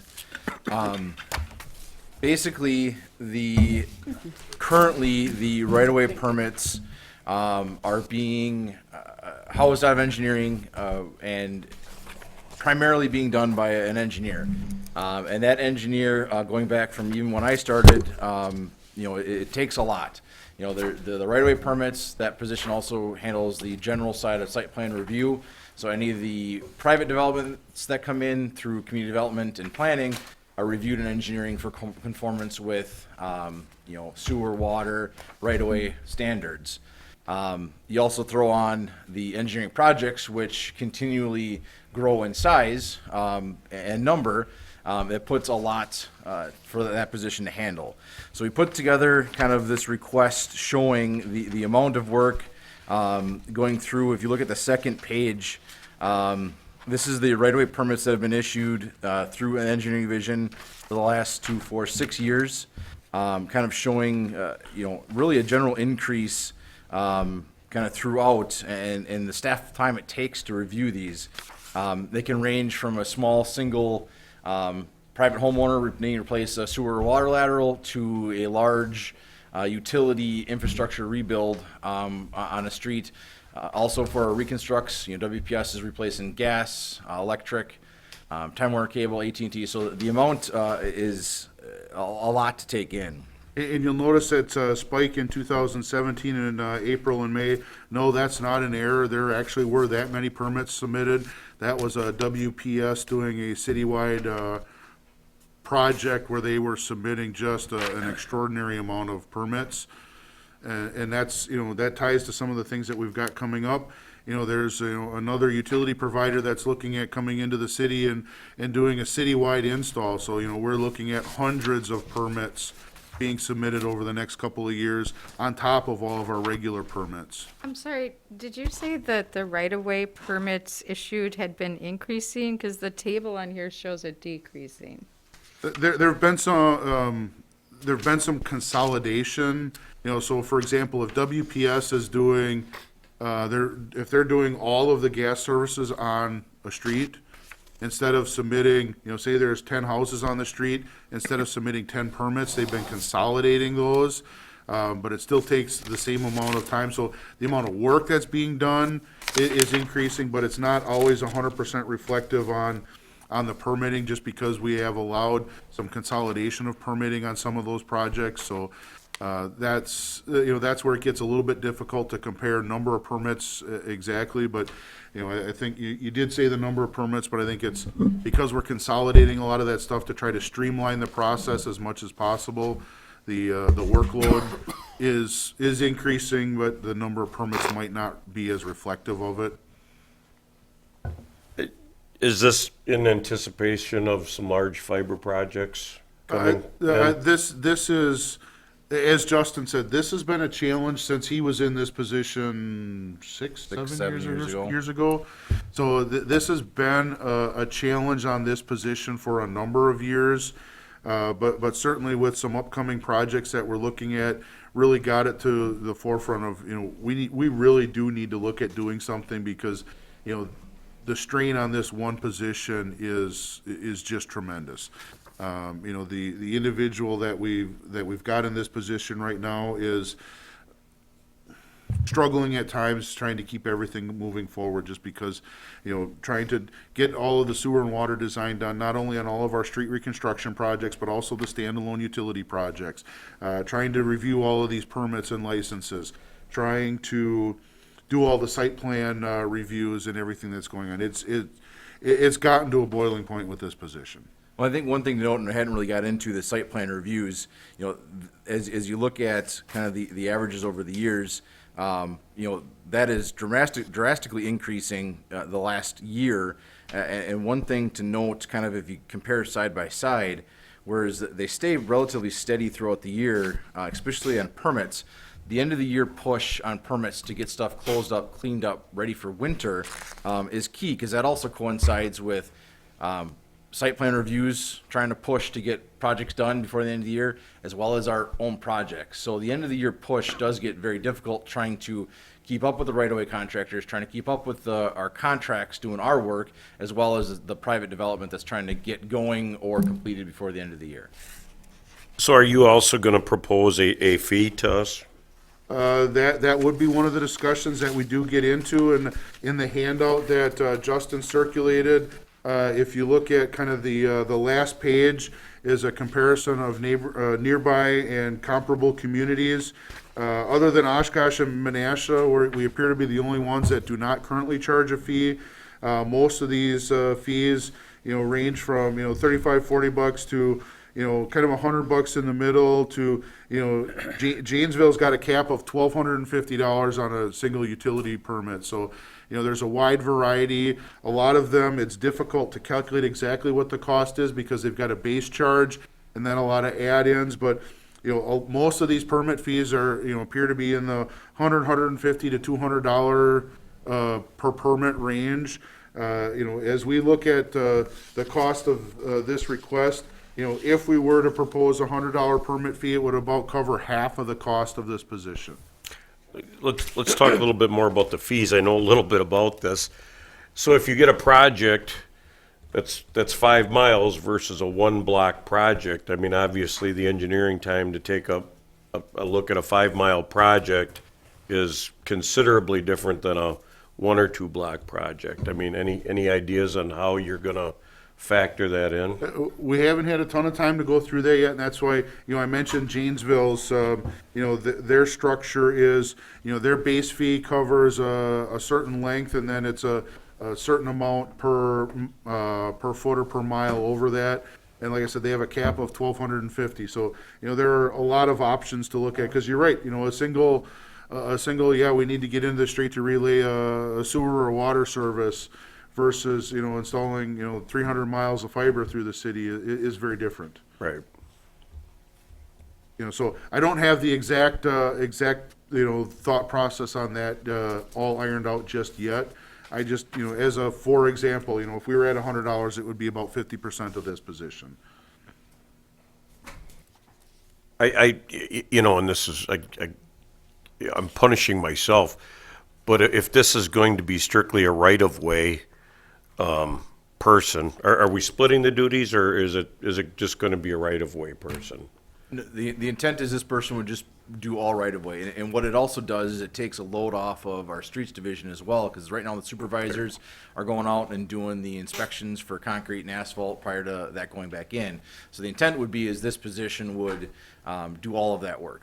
And again, punishing my company, but usually people doing work in the right of way can afford the permit, correct? I mean, I would ask that this fee structure look to cover most of this added position. I mean, most of the people doing work in the right of way are pretty large companies, and they can afford to absorb this, where I don't think we should pass this over to the taxpayer. The flip side of that, and I don't necessarily disagree, the flip side of that is, you got single-family residential properties, rental properties that need to do a sewer lateral, they've had a collapse, water lateral, so there are two sides to Well, we that. could do a residential fee and a utility fee. If you're a public utility, it's this. If you're a resident, it's this. I don't think that the individual taxpayer should bear the brunt of this position. I think residential fee should be $15 and the commercial fee should be enough to cover Well, maybe the what job. we can do as a follow-up is, put together, I'll call it a P&L, the analysis of the costs and revenues for something like this. Yeah, and I'll make it quick. I mean, does anybody disagree with my thinking here? No. So, Looking like Appleton, Yeah. they do that, right? Or they do a structured. yeah, Looking at all so, The only question I have in terms of, when you gotta tear up the road for, Another like you said, a fee, water but- main, or you gotta replace, because it's on the opposite side, you gotta Pretty dig up the lucky. whole thing. from what I've Aren't they already pulling, is there not already another permit, they're already a plumber is already pulling to? You pull the plumbing permit, yeah. Yeah, so if we're getting, if on the residential side or commercial side even, if those types of situations, they're already getting hit with one, are we now gonna hit them with a second? Because they're doing the work for this, but now is it a right of way just because it's in the right of way? I mean, No, 'cause how many gen- permits can go on top of each other? That's my only concern. No, generally, that permit is going to cover not only the excavation, but the restoration. Okay, so as You long know, as we're and- not trying to, as long as we're not intentionally double dipping on. no, I'm not, I know I'm you're punishing not. me. I know you're not, I'm just making sure right. that in terms of this But- conversation, we're not increasing the cost for They're two anybody because of different a things. repair they've got to do to their home or business. And again, if In fact, you. you're already paying for it. They are, Yeah. yes. And so I just So, wanna make sure right. we're not gonna But double hit. I'm saying, if I'm saying it's $15 compared to 1,500, I'm okay with that, so. Yeah, and that's, as we look at some of the analysis on that last page, Appleton, it's one fee if you're disturbing the street. It's a different fee if you're only disturbing the sidewalk or the terrace. Then you've got an obstruction permit fee, if, say you're gonna park a dumpster in the street for a week. Kenosha, it's got some similar things, $50 plus some add-ons. Waukesha, there's a utility permit fee plus a street opening fee, so, there's a lot of that mixing and matching. And I mentioned Janesville, it's $50, plus 50 cents a foot for everything in excess of 80 feet, so, that's where, the long runs in the street versus, just, running a lateral, so that 80 feet, that's covering all your utility lateral type of work, and then the long projects running with the streets are where you're getting the larger fees. Yeah, and I want to be clear, I support this position, I just don't think the taxpayer needs to be burdened with this on the levy side of it. So I think the fee structure, I guess what collectively we're saying is, we like this, but find a way to pay for it out of permits and not levy. And that's, the proposal that we had before you was not levy, it would have been utilities. Right. Because of coordinating with all the other utilities, but certainly we will, look at a different structure to the fee to get closer to covering the entirety of it. Yeah. Russ, you, So, the budget enhancement sheet that was emailed to you last night, we talked about yesterday on the screen, there's 4 different positions, that aren't impacted by the levy. This is one of the 4. I understand that, but when we say it's not impacted by the levy, Yeah, but and we it's still just- hire somebody, it just affects somebody someplace else. Right, so this is one of the 4 positions that are in that box. But I think Which this one is that? this is gonna be probably the easiest one to sell us on, That says as long as project. permits are Yeah, paying that's the- for it and that's not the same one. the homeowner. And one thing that we look to do also with this position, because, permits can fluctuate a little bit, using it in the engineering division to help out with, drafting and design and GIS updates. GIS updates, GIS yeah. updates. So it's primarily focus would be right-of-way permits, but as time allows, so during winter time when it's slower, they would be assisting the engineering division. So it was definitely something that we consider, but I think it's not necessarily fully funded by them because it will be used, elsewhere in the. Sure, I get it, but like I said, and I'm kicking myself here, but people who are doing work in the right of way can afford to be paying this fee. Sure. So. and I think that's why we're one of the very few that currently don't have a fee is, recognizing that. One of And, the very it is an equity fairness thing that, all of us that pay, water, sewer, storm, are covering, the cost of these reviews right now. Yeah. So- Just a quick question on that chart then in there again, on the right-of-way permits issued. So is that average a mean or, no? Yes, that's a mean, Okay. With And- that and the- outlier of that 1 year. yes. Well, and And the pink highlights are above average, which is why, in April, 2017 throws that mean off just because of the WPS projects.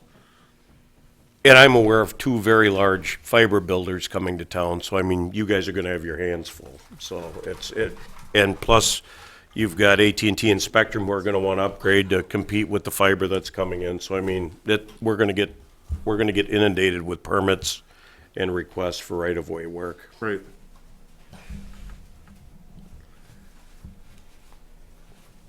Any other questions on engineering division? All right, with that, we'll briefly touch on the administration division. That's page 158 of your handout. Thank you, Justin. Anything for the CIP wise, or we can go after that? We're good. The administration division, Thanks, Justin. Thanks a lot. Yeah. sole purpose here is to support the entire rest of the department. It's a small, myself, Assistant Director Steve Godey, and our administrative assistant. That is the makeup of the administration division, and both myself and Steve Godey are split amongst the general fund and the utilities that we are supporting. So, I don't have a lot to say there, other than, our support of the strategic plan, improving and maintaining our infrastructure, supporting economic development, enhancing quality of life, and strengthening our neighborhoods, just with our support of all the other departments and divisions.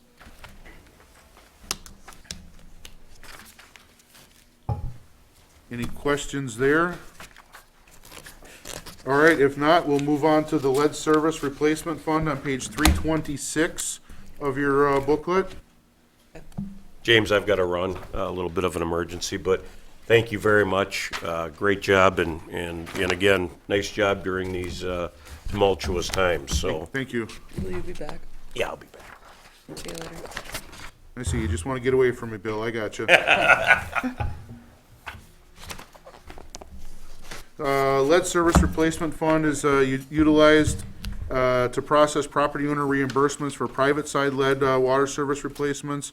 Money expended within this account is offset by reimbursements through the Wisconsin Department of Natural Resources Safe Drinking Water Loan Program Principal Forgiveness Loan, so they call it a loan, but it's a grant. In 2017, the fund assisted 59 property owners replacing their private side lead services. In 2018, that was 135. In 2019, 98. In 2020, 88. And to date, in 2021, 55 property owners. I know there's a number that are in the process as well. So total so far that's been reimbursed, 435 private side lead services have been replaced through this program. The original two grants from DNR, $500,000 and $300,000 respectively, have been closed out. We're operating on the new program for 2021, and we are preparing to submit for 2022. It is anticipated, based on what we are hearing from the Department of Natural Resources, that unless there's some additional funding allocated at the state and federal level for this program, that 2022 will be the last year that funding will be available through the Safe Drinking Water Loan Program. So we'll need to be looking at making some changes to figure out how we could potentially keep this program moving forward beyond that funding source. And 22 may be a limited funding. We may not get our full allocation based on how much DNR money gets returned this year. Yeah, so with the changes the DNR's made to the program, whatever money is not expended in 2021, it all goes back into the big pot, and they re-divvy it up and split it back up amongst qualifying communities. So, and really, the expenditures and reimbursements are highly dependent on, property owners taking advantage of this program. Certainly, as we've been working in some of the older neighborhoods, there've been quite a number of them that have been getting done. I know just recently that I saw reimbursements for several CP Avenue properties come through within the last couple of weeks. So, I know one of the challenges that a lot of property owners have had is trying to find contractors or plumbers to complete the work. So that continues to be a challenge, but you're getting as much done as they can. It's insane. Is the negative fund balance, is that a function of just demand for the program outweighing the grant we got coming in?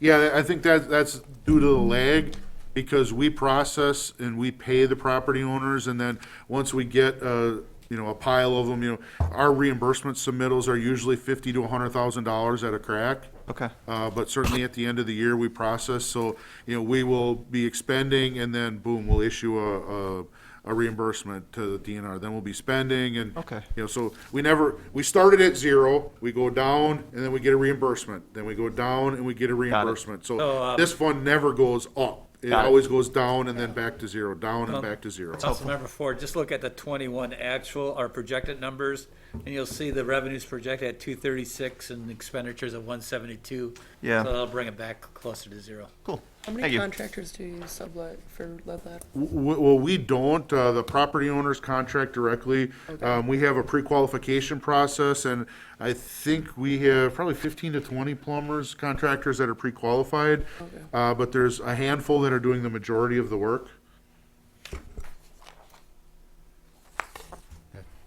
That's accurate. To know. Sorry if you already mentioned this, but do you know like what percentage of the lines have been replaced in the city overall? A very small percentage. Okay. Yeah. For years, we've been replacing the public side, but the private side, had been allowed to remain. We've certainly changed the municipal code at this point to not allow those partial replacements anymore, but obviously, we can't go backwards to apply that. So at this point, it's a small percentage. I don't have the exact number. And quite frankly, that a lot of that is, due to, we don't necessarily have great records of what everything is on the private side as well. That's one of the things that the water distribution staff have been working on as our meter replacement program gets moving. Those are documentations that they will be making when they're going in and replacing meters is, this is what's at least coming up through the floor. Because there are a lot of people that may have had issues and they replace their service and, yeah, we don't know.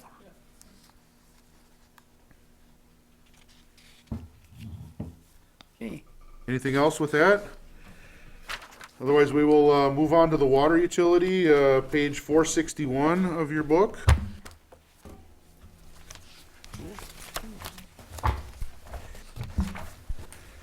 I will try to get my PDF there as well. I'm running very slow today. This kind of, it transitions a little bit. There's an enhancement in the package that has to do a little bit with lead, just a different part of that. And we'll certainly get into that. I'll give a little bit, and then we'll kind of let Steve take over on some of that stuff. 461. Thank you. Oh, sorry. No, you're I good. thought I didn't, said that, you didn't did. I? I didn't hear Okay. you. You did. It wouldn't be the first time I'd missed it if I didn't, so. I'm lucky I don't make mistakes like with coffee or anything. Water utilities services certainly fall within the support economic development, improve and maintain infrastructure, and strengthen neighborhoods sections of the strategic plan. Our primary mission is to protect the public health and safety by providing safe drinking water and adequate supply for industry and fire demands. We talked about the private side lead service program a little bit. Staff is continuing to learn valuable lessons, and we continue to apply those lessons to try to improve the program moving forward. Some key accomplishments in 2020, launching the AquaHawk software to allow customers to be able to monitor their water usage and receive reports from the software when abnormal usage is detected. Even if users are not registered, our water utility staff get reports daily from AquaHawk when abnormalities are seen. A perfect example, we had a former staff member who recently retired, was not registered, shortly after retirement went on a trip and usage spiked, and we could not get a hold of them, so we made the call to just shut the water off and wait for them to get back home. One of the kids had come over, and the basement toilet was stuck running at running 200-300 gallons a minute for several days, but the system alerted us to it immediately, and we started trying to reach out to that individual. They were not a subscriber, but we still get those reports. Another great example that Steve brought to my attention while we were still testing the system is a former board and commission member, all of a sudden there was a spike, and we looked at, hey, we know that person. We picked them up and called them, and they're like, what do you mean you noticed that? Yeah, we forgot to shut the garden hose off over the weekend. Well, yeah, our software that we're testing out gave us an alert that you had an abnormal usage. So even if people are not registered users, as staff, we still get those alerts to follow up on. To date, as of when I wrote this document the middle of last week, there were 1,067 registered users. So pretty good sign up so far, and I can only hope that more people do continue to sign up. I personally have signed up, and it's I think a very valuable tool. I could certainly tell as when I've been gone on vacation when somebody's come over and watered the plants for me, because all of a sudden there's a blip for 3 days when I know I was gone. So it is very, very useful and very valuable. The corrosion control pipe loop testing, wow, continues this year. Final report is due to the DNR by the end of the year. As council may recall, we were required by the DNR to go through a corrosion control analysis to make sure that the corrosion control treatments that we are doing at the water filtration plant are optimized to the best that we have for our source water. And again, this is related to lead and copper rule testing so that we can try to minimize the leaching of those materials from the services. Full interior and exterior painting of the water tower at 9th and Washburn is underway. We had some delays in that project. Contractor went to get started and popped the hatch on the tower and promptly was attacked by some hawks that had created a nest earlier this year. So we had to wait for the hawks to vacate their nest so we could go up and remove the nest and get the tower project started. So that's Okay. yeah, I think the hatch got popped, and before they could get them, they ducked back in and closed the hatch right as they were about to get attacked. So Just, they came down and called, there's like 3 eagles attacking. Well, it turned out it was only a pair of red-tailed hawks, but just to give you the, the fury of commotion that happened up there.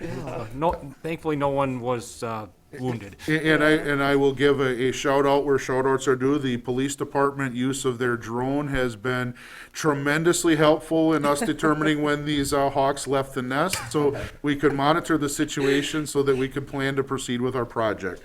And actually helped identify what they were and that it was a nesting site, so they were able to get up there and get a close enough view and, but not disturb them. So are they the new mascot for Aquahawk? Somebody had to say it.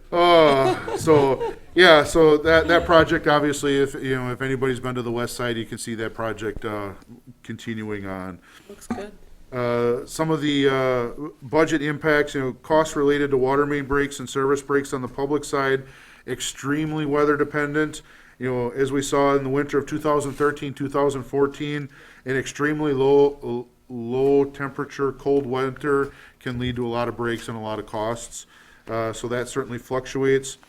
Influent water quality from Lake Winnebago has a significant impact on chemical usage. In a hot summer, we can get some really interesting things coming in from Lake Winnebago that we have to treat and send out to the system. Primary variances between the 2020 and 2021 budget related to increase in property tax equivalent and maintenance of machinery and equipments. The latter obviously is due to the full interior and exterior painting of the Furneaux Avenue water tower project for next year. Public Service Commission regulations consider this to be maintenance and not a capital project, so we have to account for it through the operating budget. Private side lead service replacements led to an increase in costs for the utility replacing the public side. Our ordinance requires a replacement, no partials. Once one side is replaced, the other side has to be replaced within 6 months. And we continue to see an increase in regulatory requirements requiring additional funding and resources in order to comply. So if there are any questions, otherwise, once Steve is done here, I'll turn it over to him to talk a little bit about some of our enhancement requests for, and they're really for all 3 utilities, so we'll just kind of hit them kind of right here in the middle as we go. So right, a question following up then, I know that there's a lot of information flying around at the state and the national level, but locally speaking, James, we had a conversation about PFAS testing requests that came in from a citizen, and they indicated that the cost would be approximately $600 for the test, but we're not required to do that testing currently, although we're kind of waiting to see what shakes out at the state and national level. But that cost that was referenced just to do the test, the $600 to $1,000, is that like a specific one-time thing, or is that like something that has to be done at each, like multiple locations? Well, the water utility does not use any compounds containing the PFAS materials, so any testing would, most likely be related to source water issues. And, with our source water being surface water and not groundwater, there just are not the concerns on the surface water standpoint as we have seen throughout the state in other locations where there have been PFAS concerns. Those have all been related to groundwater and specifically tied to specific releases.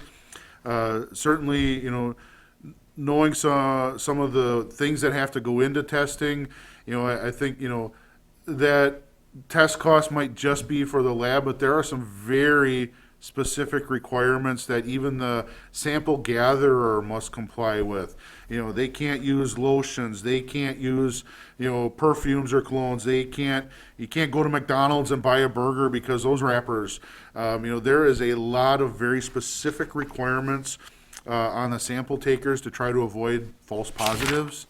But from a drinking water side, you know, Lake Winnebago as our source, they're just, you know, at the state and federal level, there has not been a concern expressed on surface waters like there has been on groundwaters. Is that true even though Marinette gets their surface water, their drinking water is surface water source? Groundwater. It's a groundwater. It's a groundwater, I There's believe, a yes. common misconception. Eau Claire is turning off some of their wells because of concern. They use wells. People think, oh, Eau Claire and Oshkosh are the same. No. Totally different. So, yeah, so I was surprised to learn Marinette used groundwater as well, but There's issues in Marinette, Rhinelander, and Eau Claire, and they're all use groundwater. And Madison as well, and their groundwater as well. Even some of our neighboring communities on Lake Winnebago use groundwater. Fond du Lac is groundwater, not surface water. Appleton is surface water. I think Needham and Nash are surface as well. But Fond du Lac is all groundwater.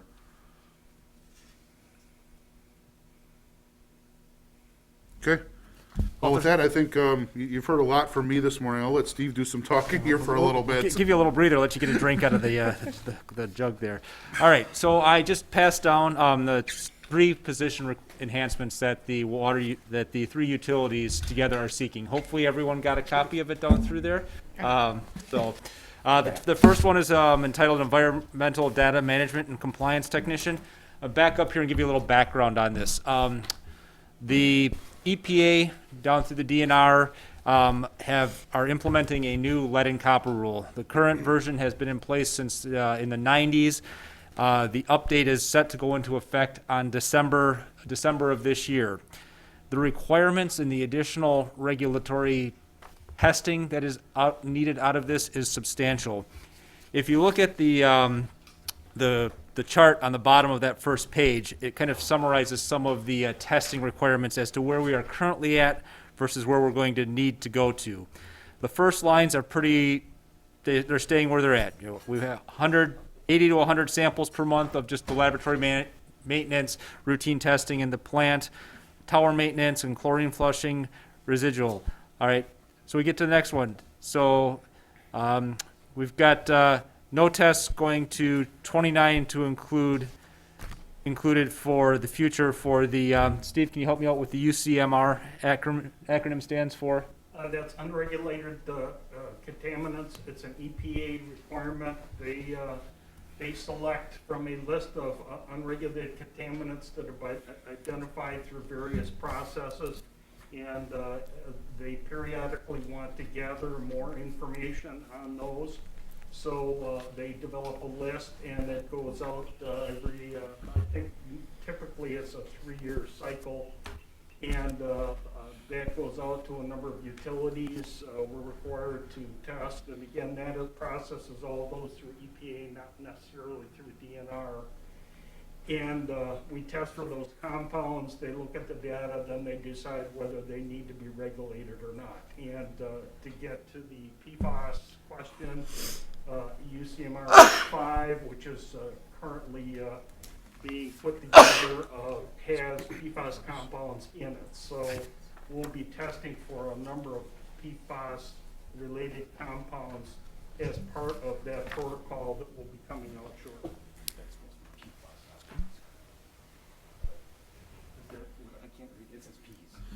Oh, yeah. So there's a typo there. It looks like autocorrect got PFAS and thought it should be peas. I was wondering what that was. I was like, is that a new thing? So, no, that looks like autocorrect managed to catch that one. So that is coming out. There's a lot of coordination that we have to do with the laboratories, a lot of back and forth. We have to get on the national EPA reporting website. It's a very intense process in order to get all those things done. That's something that typically we have had just our utility operators follow up on, getting to the point where we need some help with that, in addition to all the other items that are identified. So continuing down the chart, tier one sample sites. Essentially, these are residential homes that have a lead private side and a lead public side service combined and form their service level. So it's lead on both sides. Currently, we have to identify 30 sites throughout the city and sample those 30 sites over a 10-year period. So roughly 10 tests per year. The new requirement is going to require us to identify 60 single-family homes to collect this from, and we're going to have to do 2 samples per year. So we're looking at going to 120 tests per year, so a 12 times increase simply on that. The coordination and effort to be able to get these tests is substantial. We're looking at trying to find people that will voluntarily let water utility staff into their home, because we're no longer going to be able to just let the homeowner do the collection of this. It used to be they simply had to get the first draw coming out of the tap in the morning into a bottle. We're looking at needing to collect multiple liters of samples now in specific jars with specific conditions being met. One of those specific conditions is going to be the water has to have sat stagnant for 6 hours before we can get into this house. So we're going to rule out a lot of people that use water during the night, anyone that's working during the evening and getting home and doesn't have that stagnant period. Those homes are going to be ruled out right away. So the coordination effort to find these 60 homes, to get them to voluntarily let us take water, because the PSC says that we can't pay these people to take the samples from their home. They have to let us do that. Next line item is school and daycares. We're going to have to sample 20% of those a year. There was a map we had several years ago with schools and daycares mapped on it. I want to say we had somewhere in the 50 to 75 individual sites identified that would qualify for this. So we're looking at needing to do those. Secondary schools we're going to have to reach out to and offer that testing to, and if they request it, get the testing there. The sequential sampling, this is an even longer test where we have to get, I believe, up to 12 liters of water sampled out with the stagnant time from 4 residents per year.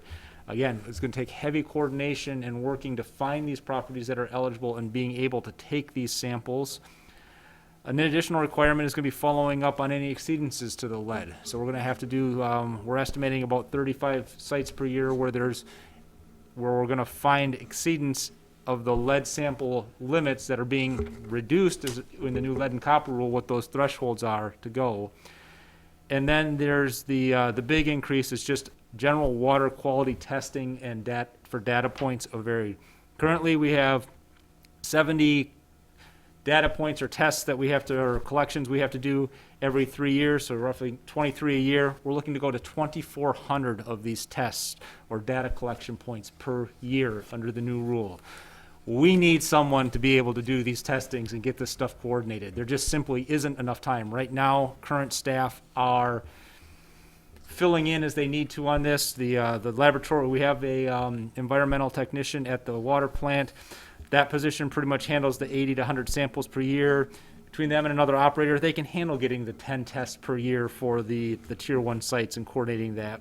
They can handle getting the 23 a year for that, but adding to the point where we're going to have to be running multiple tests per day is just not realistic with the staff that we currently have out there. It's not going to happen. And just to be clear, quick, the new mandate didn't come with any new resources, correct? Correct. All right. That's very good, very nice. So. That's a very polite way to ask that question. Yeah. Thank you. So in some of the additional testing that's going to be, we've got just some of the highlights on the top of the item. Touched on the lead and copper rule. The reporting of this data is going to has to be a lot more. We're going to have to be incorporating this into the annual consumer confidence report that goes out. There are numerous additional reporting and informational requirements in the lead and copper rule as well about communicating with property owners when we are doing the work, what the impacts of the lead are, getting them the test results back, making sure they have the pictures, and really an increased education effort that has to come along with this new lead and copper rule. Some additional tests, we've got, Steve Brand mentioned the PFAS requirements. algal toxins, potentially testing and for those. So we're really just facing a steady increase in water testing and data management and reporting requirements.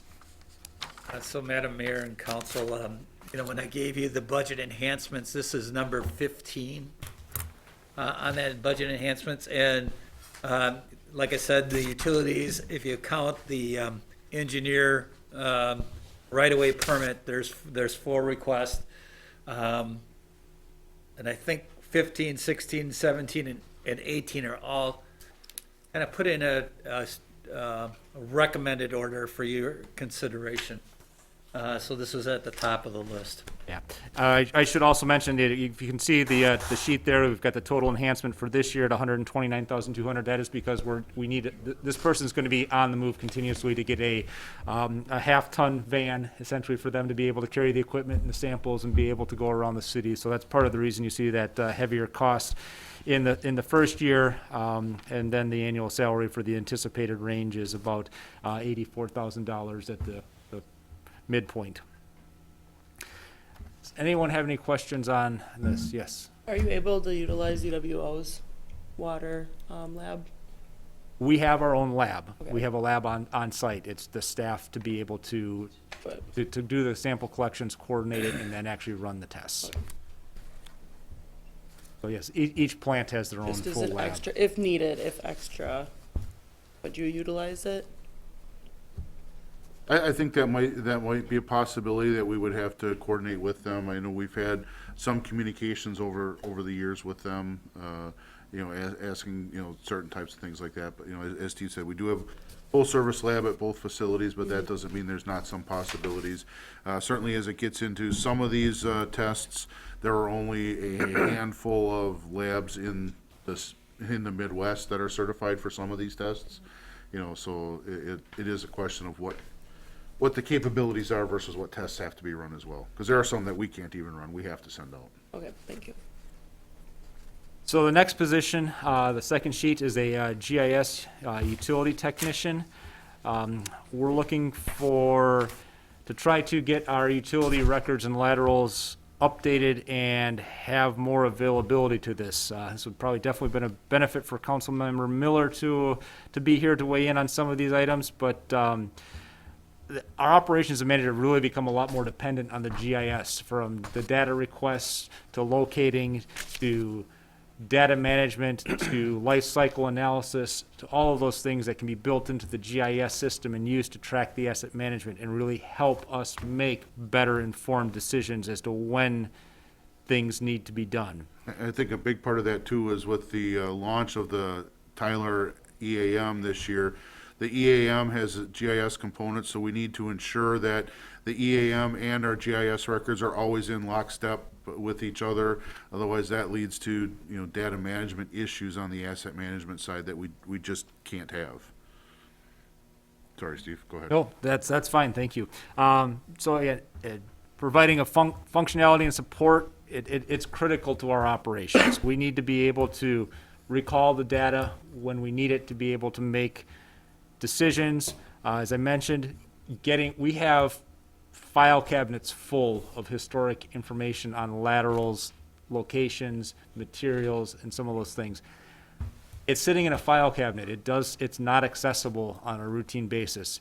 If we can get through and get a lot of this data put into our GIS system, it will help us tremendously be able to locate those utilities and have better records of what we have in the system and where we need to be focusing our efforts. And it's critical because, as I mentioned, the lead and copper rule before, one of the requirements of the lead and copper rule is to have a public accessible lead service line registry or list or map, something like that, where people can actually figure out where lead service lines are in the community.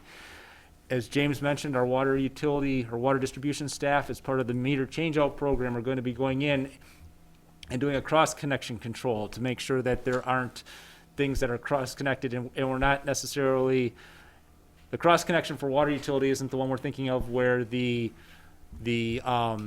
sump pump drain is discharging to the sanitary sewer. We're not talking about that. We're talking about actual cross connections of the water system that could pose a health and safety risk to that homeowner as well as the community if that would get pulled back into the system. One of the common items is that if you've got a faucet that you can screw a hose onto the end, so either your hose bib that's outside or a laundry sink or a slop sink in the basement, if there's a hose attached to that and it's laying into a bucket that has soap water or a fertilizer sprayer that you've got chemicals in, and there's a back pull on the system because there happens to be a break or a fire, that water can be pulled back into the system. So you're pulling that chemical or cleaning compound back into the system without the use of, that's why those faucets are required now to have it's basically an air brake, so that if the pressure goes reverse and pulls, the valve opens up and it stops any flow from coming back. So those are the types of things we're trying to make sure that are in place on these homes so that we do not have a risk of contaminating the cities and the individual homeowners at a minimum complex. We have been doing that for commercial and industrial for a number of years and using an outside firm doing that. As part of the regulatory requirements, DNR is requiring that we have a formal residential program. In the past, we've used kind of an informal program where we mail out flyers to all utility customers each year, and we've been using that really as kind of our residential program. DNR is now requiring that we have documented visits to home and that we have that information recorded. So the water utility has kind of been pioneering the use of tablets and GIS systems, starting out with lead services and now we're doing inspections on water main replacements and things. We have staff trained and are using tablets for a lot of the work. So I'd like to say I think we've kind of pioneered that effort through great leadership at the water distribution system. And so a lot of that stuff is regulatory in nature. So in order to support that, we have to have the GIS system updated, functioning properly in order for us to capture the information we need to report our annual report for cross-connection control, our number of valve turns each year, which is a required information on our PSC report, hydrant flushing, and other various maintenance activities that are now required to be reported each year. And we have a very specific time frame that this maintenance work needs to occur in. So again, having an accurate GIS system, updated, functional, really helps us with all aspects of operating and maintaining the distribution system. And again, there's a little chart at the bottom that kind of shows our current needs and requirements. You'll notice there are several of them checked off, but most of those relate to the Tyler EAM or the field support, the tablets and everything that Mr. Brand mentioned that our distribution system are using. We've been using it, and we're just implementing the EAM. We don't have the person in place at this point in time with the time available to put the adequate time into that to do that. So while we have those current needs, we're not meeting those. And then we have all of the ongoing needs for all the new GIS base maps and data that we're going to have to put together for all of the new regulatory requirements, from service lines to being able to do cross-control inspections and keeping track of all of those items. And then just, we have so much data, again, that we don't have in the system right now. We really need to work to try to get a lot of that in there to have better access to that so we can utilize it. So a question, out of curiosity, I should know this, but I don't. Does the East Central Wisconsin Regional Plan Commission offer any of this, like, supplementally? Is this a regional plan commission possible contracted out for this purpose, or is it just too hyper-local to get that? From the water side in particular, I think it is too local. You know, I do know they've been going through a lot of staffing challenges there as well, over the past year and a half, but, you know, a lot of this it is just very, very specific. You know, from the regional plan commission side of things, on the wastewater side, certainly they have sewer service area, but again, you know, their interest, I would be shocked if it would get down to the individual pipes and manholes, which is where we need Right. this system to be at for asset management. I guess the reason I'm, asking, and I kind of thought that might be the answer, is, tomorrow we have the Regional Comprehensive Planning Committee meeting that I'm now chair of, and as we look at regionally, we can't be the only county in East Central that has these requirements. And I guess I'm just kind of wondering, is this another opportunity to look at something at a regional resource level through the commission? Many of these items are PSC report related, and when you look at that, it's related to the specific utility that has to report. We're an AB utility. We trying to think that the PSC annual report is probably 40 pages, Ken, at least, of information that we have to provide, financials, operational, all kinds of things. So we have a lot of detailed, very specific things that go into that PSC report, and this GIS system or this enhancement is going to support us in being able to provide good, accurate information for those types of reporting purposes. And DNR also has their specific reports. So again, this will assist us with getting good, accurate information for those. A lot of person hours. Yeah, this position will have, one of our initial discussions was, well, if this is just getting everything up and running, is this a short-term position? And no, we probably have a couple careers worth of data to get entered into the system, let alone managing all of the new upcoming requirements and getting these outward-facing public maps, and then the continual update information as we're gonna have to do on those as we continue to develop and get more information from our lead inspections, from our cross control, and we continue to put that information out and make it public facing. So this is like maintaining your car, maintaining your house, maintaining things. It takes continual effort in various areas in order to maintain this stuff. So, I view this as something that is a need that continues over the life of the programs that we're working with. All right, if there's nothing else on that position, then the third request from the utilities is more of a completely split between the two water and wastewater budgets of a CIP, or Capital Improvement Program, plant engineering technician. We're looking for someone that would be able to help implement the approved projects that are in the CIP. We've struggled over the last couple of years just to be able to try to get those projects from when they were identified in the asset management program as a project needed to be done, and we've got them in the CIP, but getting the scope of work defined, getting an engineering consultant on board, getting the plan specs developed, bid, and out for construction, and then the management of that construction project during that time is extremely time intensive, and we've struggled to be able to get keep those projects moving, even though we've identified them as critical programs and projects to get done.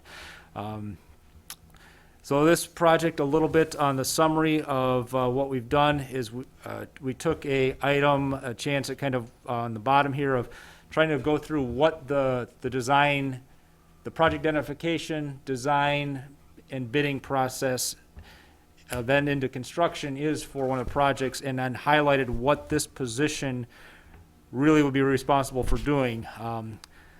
I'll try to highlight it, a couple of the items through here without reading everything word for word to everybody. But again, we identify the project in the asset management program. It gets scheduled into the CIP. Once it's into the CIP, we need to make the determination from that point in time, what engineering firm do we need to utilize to do this? Is this a large project where we need a Jacobs or someone of that caliber with a vast knowledge, or can we use a smaller firm for a little bit more of a local process and hopefully pay a little bit less on that consulting fees? We get the consultant selected. Then we need to dive in with that consultant and to actually develop the full-scale scope of work. On many of these projects, while we know what the project needs to be done, until we have an engineer on board and they can really track into the systems and do some research, we don't necessarily know what the full scope of the work is. I'll use an example of a current project we have going on. We're replacing the boilers and HVAC controls at the water filtration plant. Well, we had our consultant on board. They did everything they could, but even as this contractor is going through doing it, we are finding equipment that is failing out and not compatible with some of the new items now. So we're having to try to fit those pieces and back in. And it's very time consuming and intensive to try to figure out, all right, what systems now do we need to update to try to get the HVAC system back into functioning where it was. In addition to, we've identified a few pieces that are just, the old system didn't report that it wasn't working, so we don't know how long it wasn't working on the old controls. So trying to figure these things out and get these projects back up and running is a time-consuming task. So once we've got the full scope identified, we work to get that proposal back and then get that approved. Typically, those end up going back through council because we've got of the dollar amounts. So once we have the agreement approved, then the consultant goes in, develops the plans and specs and specifications. We need someone providing input and review on these continuously, making sure that we're getting what we need for our systems for that. And a liaison between who can deal with the consultant and then go back and work with the plant staff that are most knowledgeable about the particular component that is out there to be done, so that they can be relaying that information back to the consultant.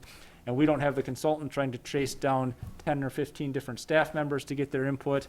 We've actually consolidated that and made their life more efficient, as well as making sure that we're getting all of our data consolidated as to what we truly want, and we're not getting conflicting answers from multiple people going to the consultant.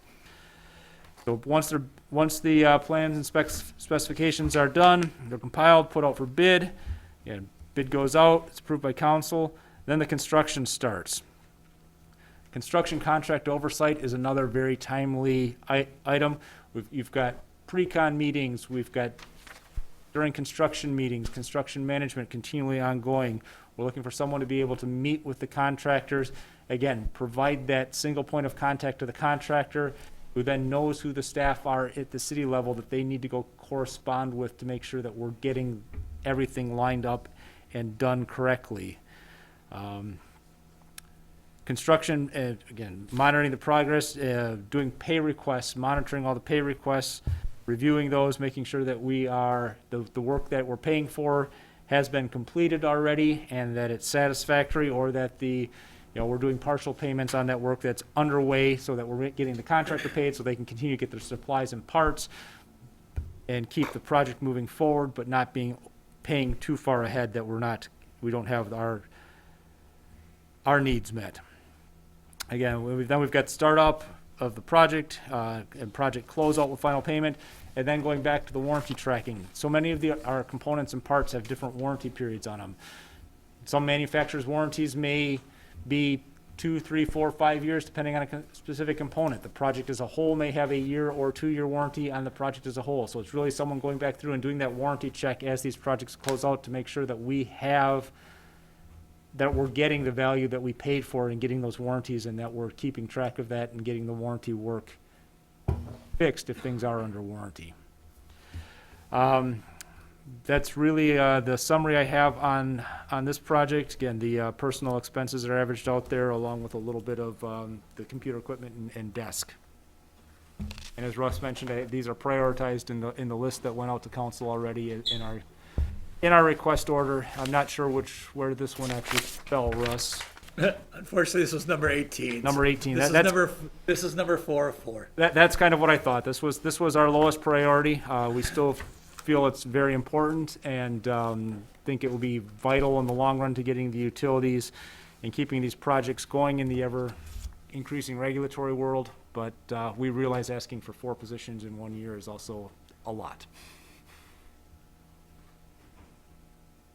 So just to kind of big picture for this, as we're talking about all the capital improvements projects and some minor projects that we do as part of our asset management plan for the water filtration plant and for the wastewater treatment plant. So we have asset values in the, 50, 60 million or higher range for each of those facilities. And these projects are the ones that we use in order to maintain equipment, replace equipment when necessary, in order to keep the plants functional and meeting regulatory requirements. So we have, every 5 years, we go through an asset management planning process. We use that asset management planning process in order to identify each one of those components. We do it with staff, with operations staff, maintenance staff. We all get together. We talk about the processes. We talk about what the maintenance issues are. We talk about what we need to do to replace various components and when it's necessary. And again, these plants run continuously. We can't take a break. And so we have to be able to replace components in proper timing in order to keep these things functional and operational.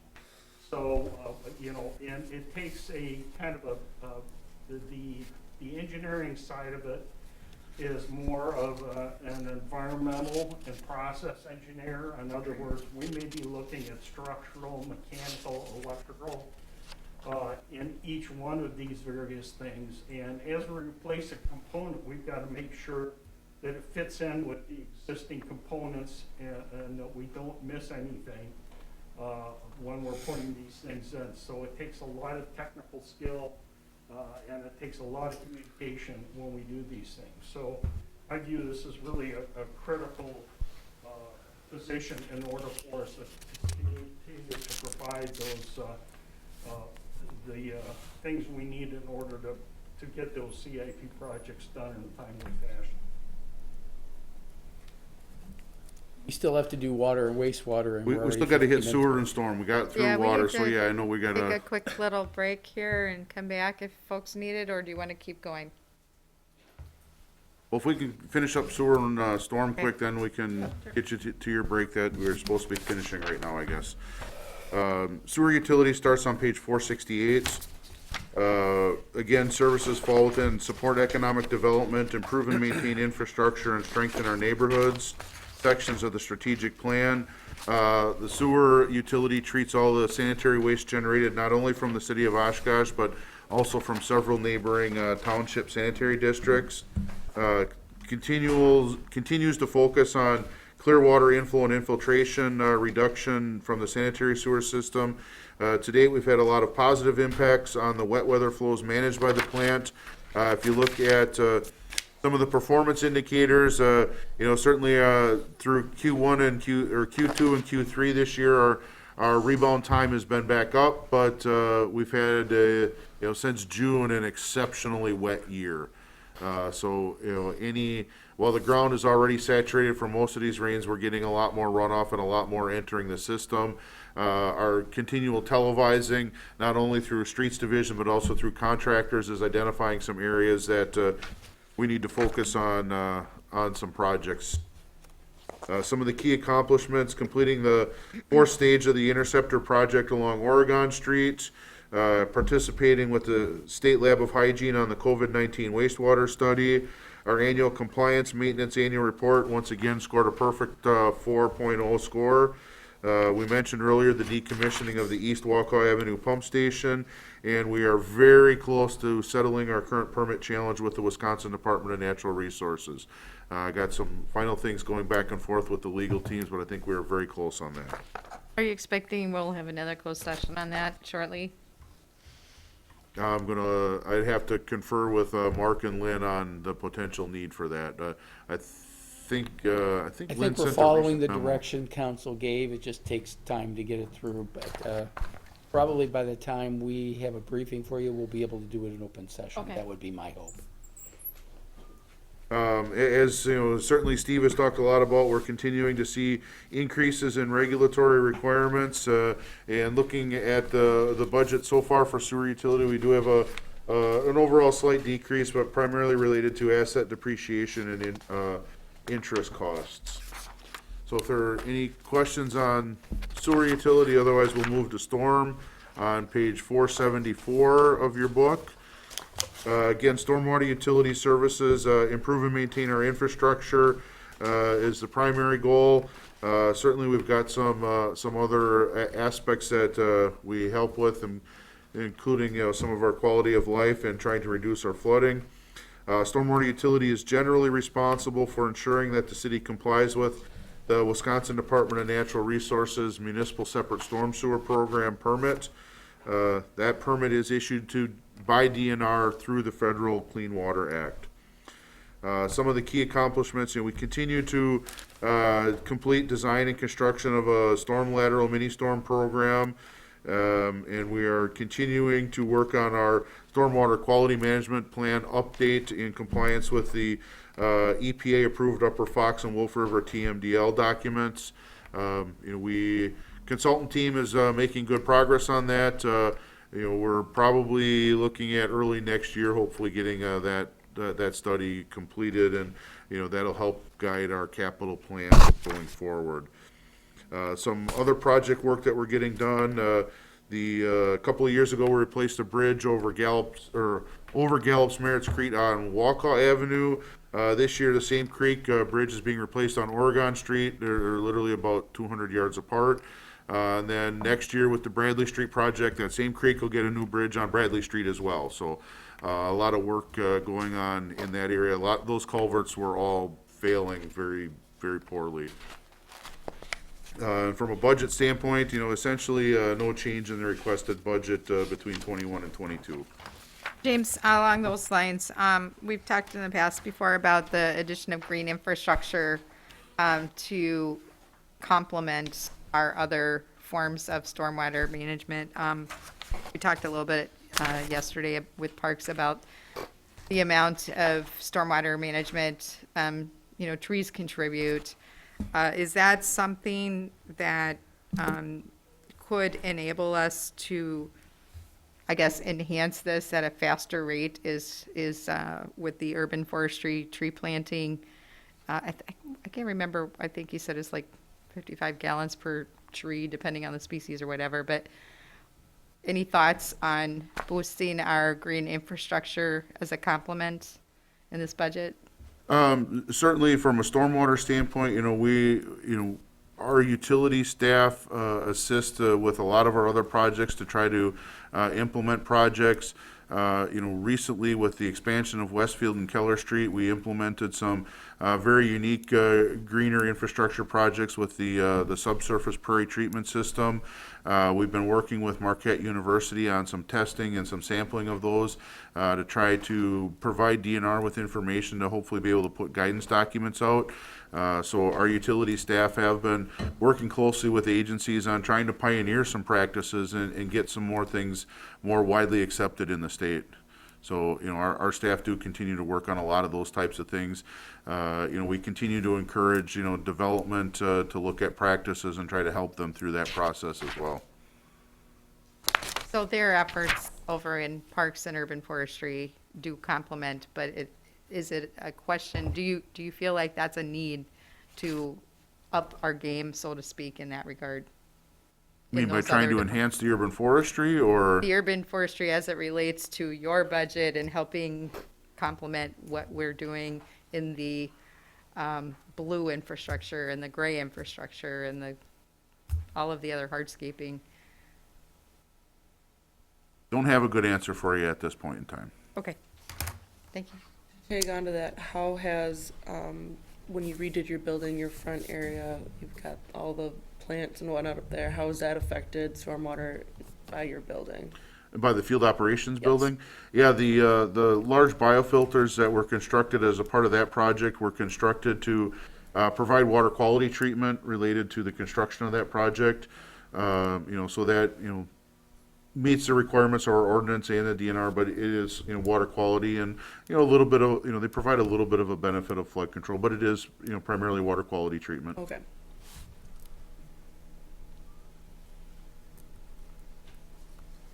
All right, I think if there's no other questions, I apologize for running a little bit long today. I think we got a little deep in a few things that I hadn't expected us to. So thank you, everyone, for your time, and if you have any more questions come up later on, I think everybody knows how to get a hold of me. Thank you. Thank you. Suggest Thank maybe you. take a 10-minute break. Yeah, let's just. Real yeah. quick, so Yep, 10 minutes. we can try to catch up. I think we'll be okay.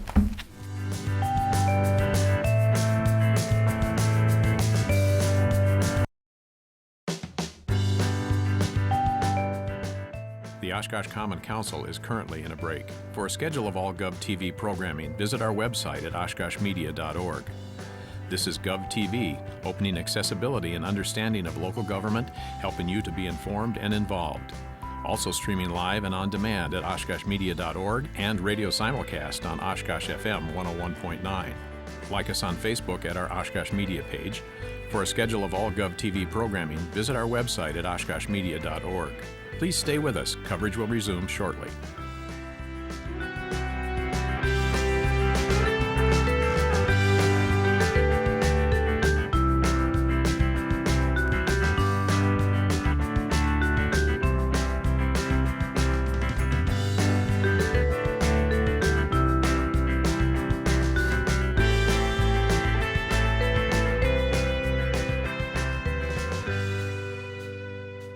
The Oshkosh Common Council is currently in a break. For a schedule of all GovTV programming, visit our website at oshkoshmedia.org. This is GovTV, opening accessibility and understanding of local government, helping you to be informed and involved. Also streaming live and on demand at oshkoshmedia.org and radio simulcast on Oshkosh FM 101.9. Like us on Facebook at our Oshkosh Media page. For a schedule of all GovTV programming, visit our website at oshkoshmedia.org. Please stay with us. Coverage will resume shortly.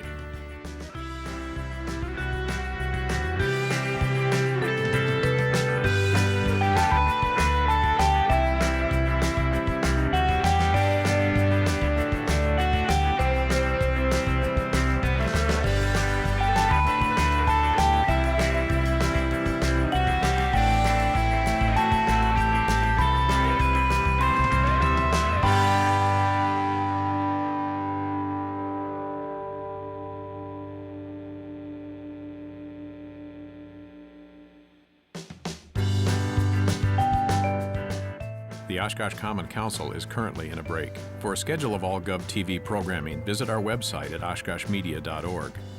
This is GovTV, opening accessibility and understanding of local government, helping you to be informed and involved. Also streaming live and on demand at oshkoshmedia.org and radio simulcast on Oshkosh FM 101.9. Like us on Facebook at our Oshkosh Media page. For a schedule of all GovTV programming, visit our website at oshkoshmedia.org. Please stay with us. Coverage will resume shortly.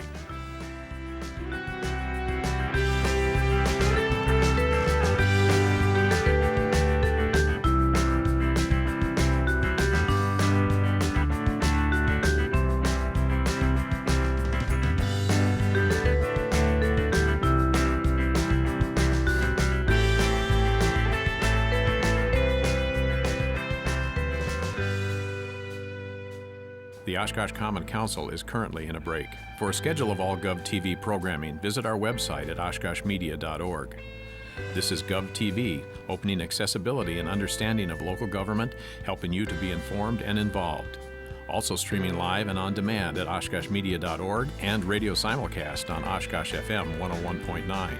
Like us on Facebook at our Oshkosh Media page.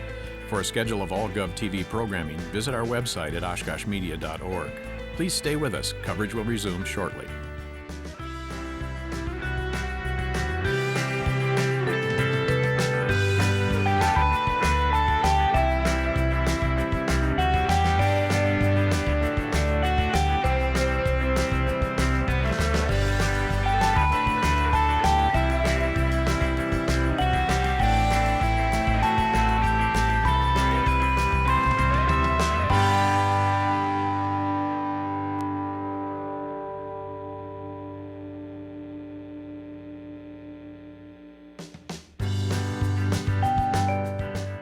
The Oshkosh Common Council is currently in a break. For a schedule of all GovTV programming, visit our website at oshkoshmedia.org.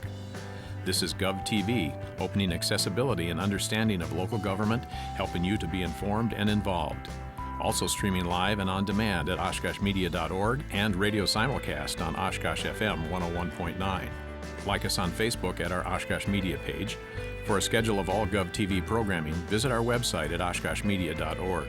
Please stay with us. Coverage will resume shortly.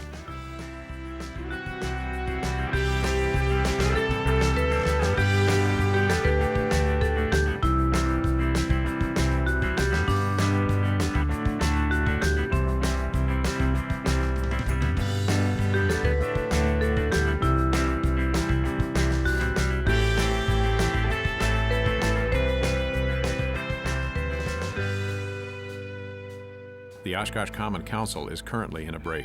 For a schedule of all GovTV programming, visit our website at oshkoshmedia.org. This is GovTV, opening accessibility and understanding of local government, helping you to be informed and involved. Also streaming live and on demand at oshkoshmedia.org and radio simulcast on Oshkosh FM 101.9. Like us on Facebook at our Oshkosh Media page. For a schedule of all GovTV programming, visit our website at oshkoshmedia.org. Please stay with us. Coverage will resume shortly.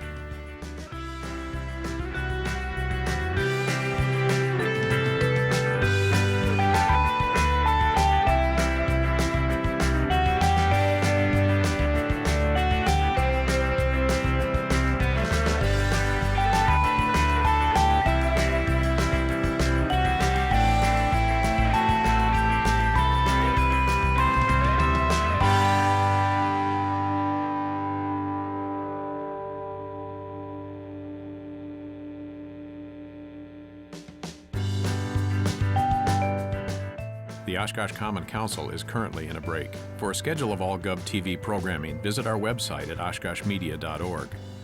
This is GovTV, opening accessibility and understanding of local government, helping you to be informed and involved. Also streaming live and on demand at oshkoshmedia.org and radio simulcast on Oshkosh FM 101.9. Like us on Facebook at our Oshkosh Media page. For a schedule of all GovTV programming, visit our website at oshkoshmedia.org. Please stay with us. Coverage will resume shortly.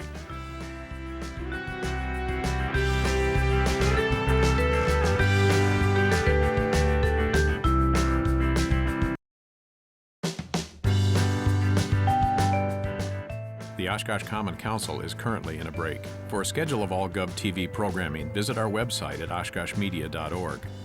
This is GovTV, opening accessibility and understanding of local government, helping you to be informed and involved. Also streaming live and on demand at oshkoshmedia.org and radio simulcast on Oshkosh FM 101.9. Like us on Facebook at our Oshkosh Media page. For a schedule of all GovTV programming, visit our website at oshkoshmedia.org. Please stay with us. Coverage will resume shortly.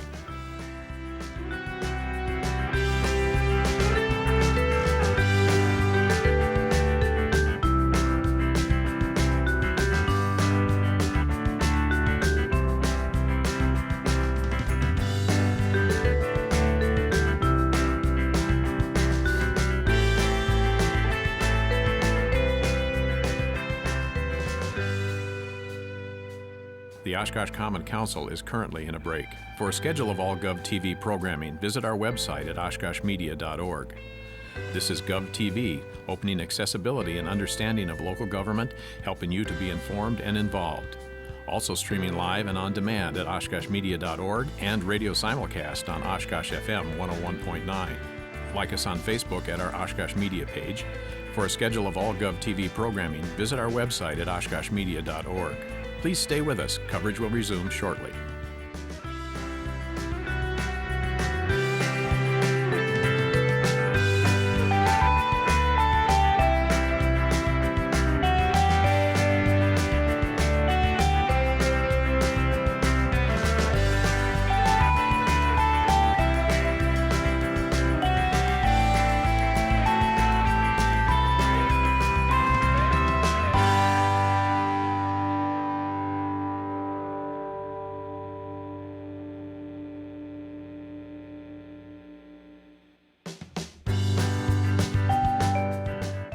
The Oshkosh Common Council is currently in a break. For a schedule of all GovTV programming, visit our website at oshkoshmedia.org.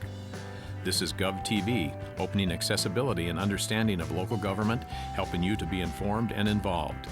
Also streaming live and on demand at oshkoshmedia.org and radio simulcast on Oshkosh FM 101.9. Like us on Facebook at our Oshkosh Media page. For a schedule of all GovTV programming, visit our website at oshkoshmedia.org. Please stay with us. Coverage will resume shortly.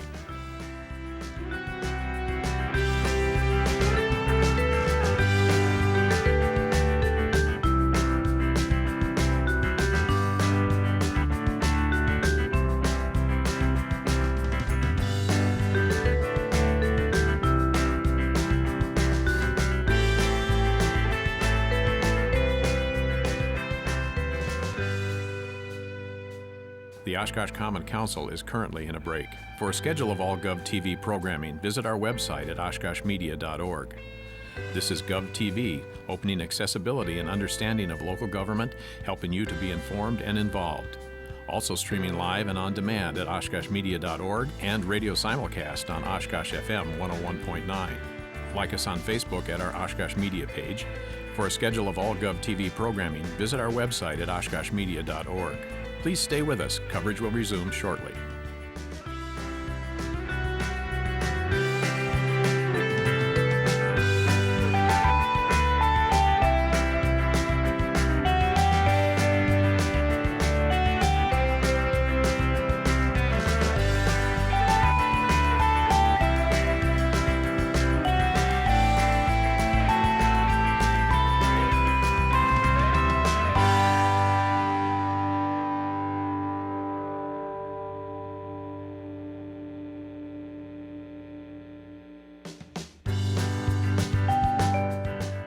The Oshkosh Common Council is currently in a break. For a schedule of all GovTV programming, visit our website at oshkoshmedia.org. This is GovTV, opening accessibility and understanding of local government, helping you to be informed and involved.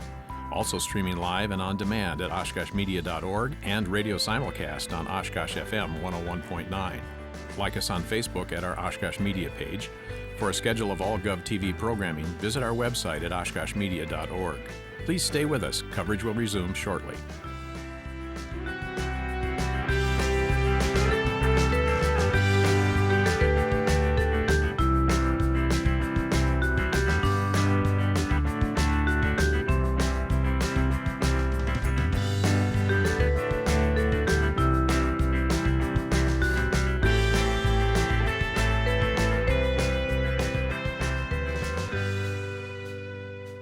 The Oshkosh Common Council is currently in a break. For a schedule of all GovTV programming, visit our website at oshkoshmedia.org. This is GovTV, opening accessibility and understanding of local government, helping you to be informed and involved. Also streaming live and on demand at oshkoshmedia.org and radio simulcast on Oshkosh FM 101.9. Like us on Facebook at our Oshkosh Media page. For a schedule of all GovTV programming, visit our website at oshkoshmedia.org. Please stay with us. Coverage will resume shortly.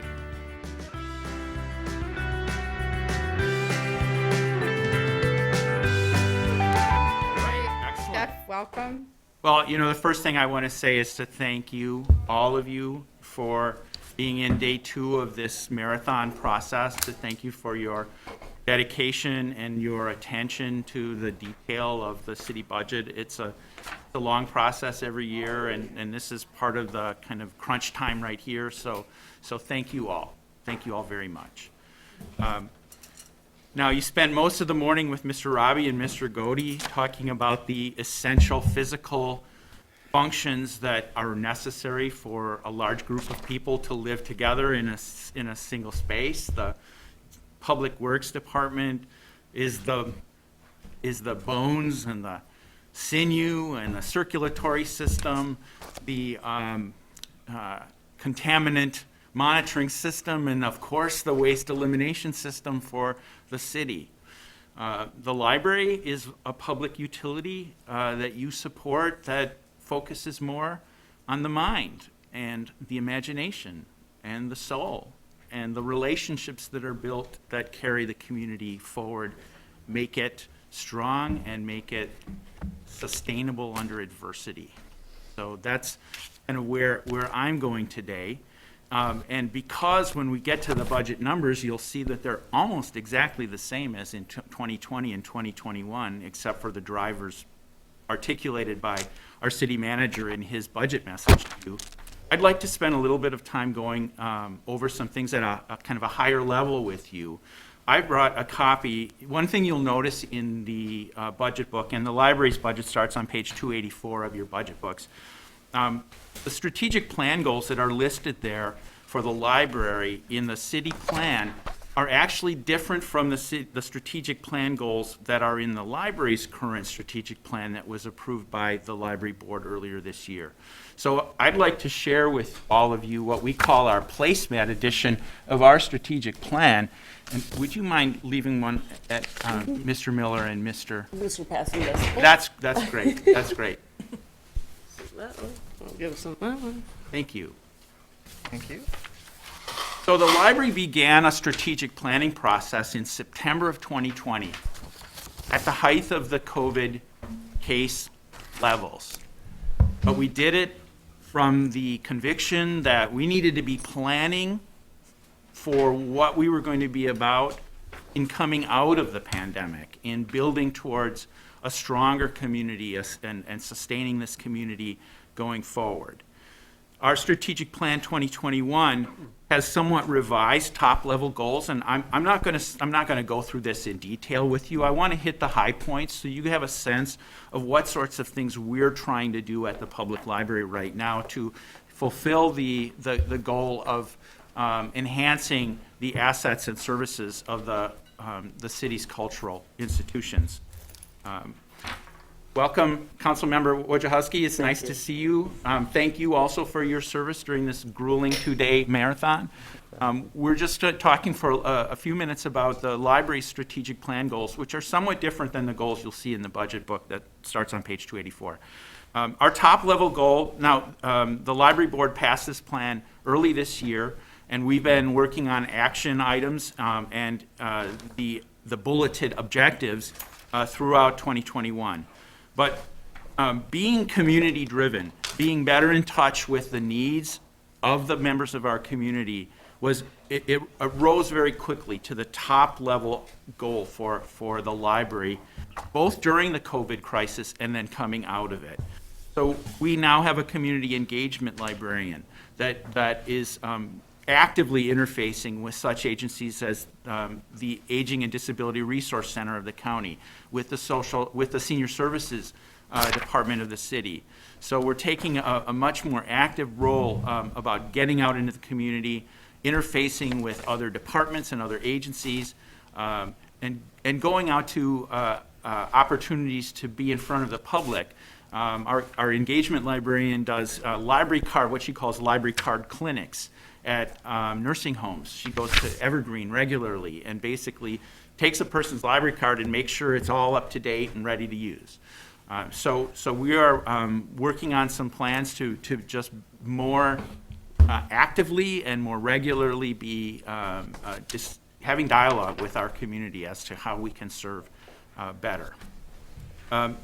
We used to have a goal that was termed a library card in every hand. And we refocused that a little bit to the goal that says a library card that matters. And this kind of ties into our strategic vision statement, which you'll see on the other side of this, which is a library in every life. Our vision is that the library brings benefit and value to every person in our service area, and that's in the city and also surrounding county townships that are served by the Oshkosh Public Library.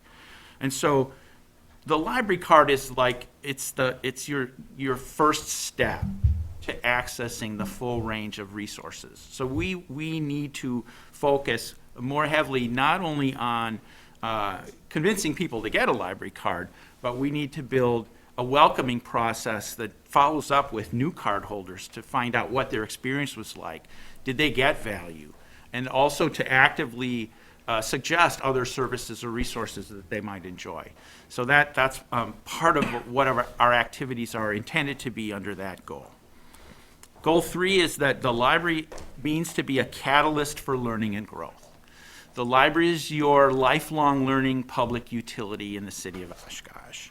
So we want to encourage people to come. So we are actively involved in promoting library services and programs, and just the activities of reading and learning and interacting with books and knowledge through our social media and other outlets. So we're, the objectives there, which are measurable, are about bringing people in, encouraging them to use our digital resources, our website, and just being out in the community to promote lifelong learning. And then our fourth goal is that we aim to be a provider of and connector to trusted information. It's a world with a slippery information environment where sometimes it's hard to know whom to trust. And the library aims to be a trustworthy guardian of good information for the public, both in the traditional formats of print and audiobook and magazines, but also from our staff who can guide people to good sources of information in the wider information environment. So those are our high-level goals right now. Do you have any questions about the thrust of those strategic goals at all? I just want to say, I think we already heard evidence of some of the impact amongst the other departments in that the senior center seems to have borrowed your kind of make and take checkout. And they were raving about the success of that. And I know that the library, didn't you guys start that during the pandemic? Yes, we did. The kits that you could check out, Absolutely. the hands-on things. So Right. Congratulations for Thank you. spreading that wonderful idea. Well, we're glad to have influence upon our colleagues as they have influence on us.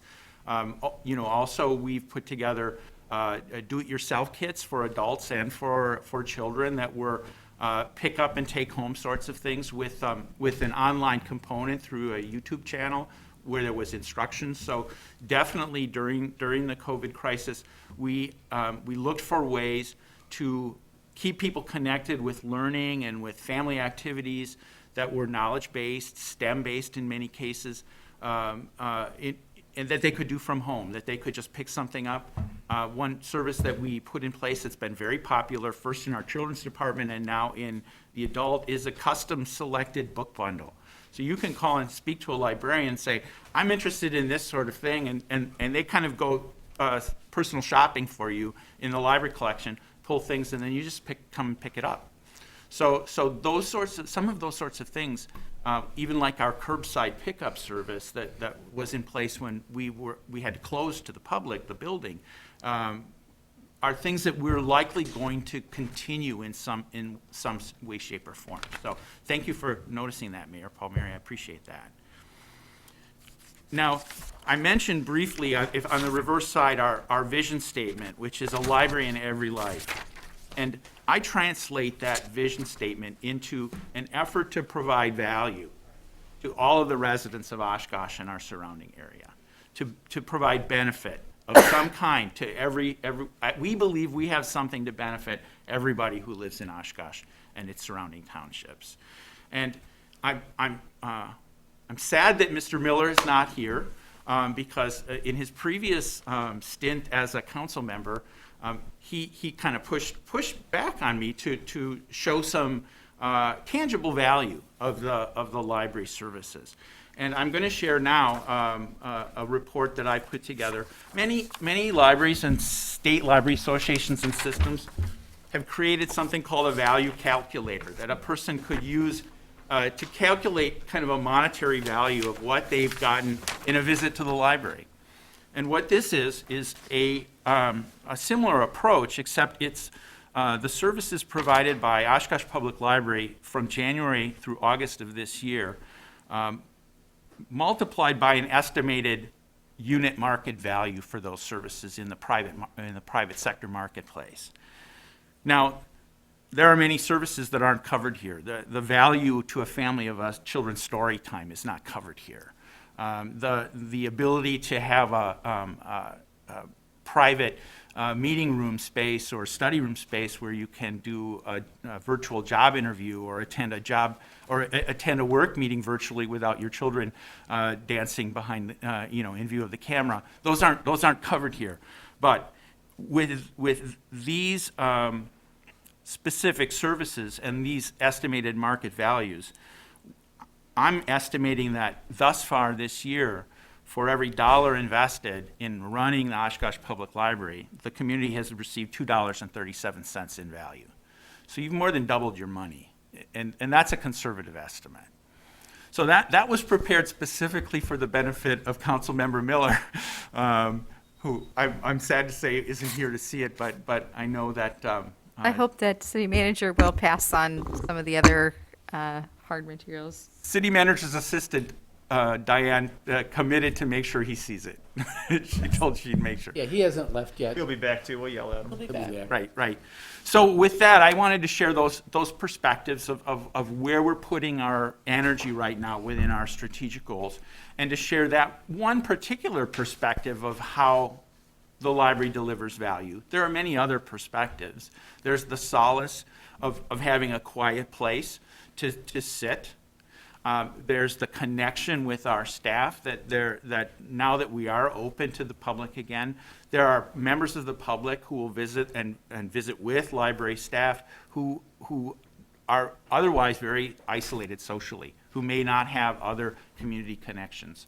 So those are not as tangible. I can't put dollar figures on those sorts of services, but I felt that it was worth the effort to frame the value, at least in that tangible sense, from that window of return on investment. I thought I would share that with you.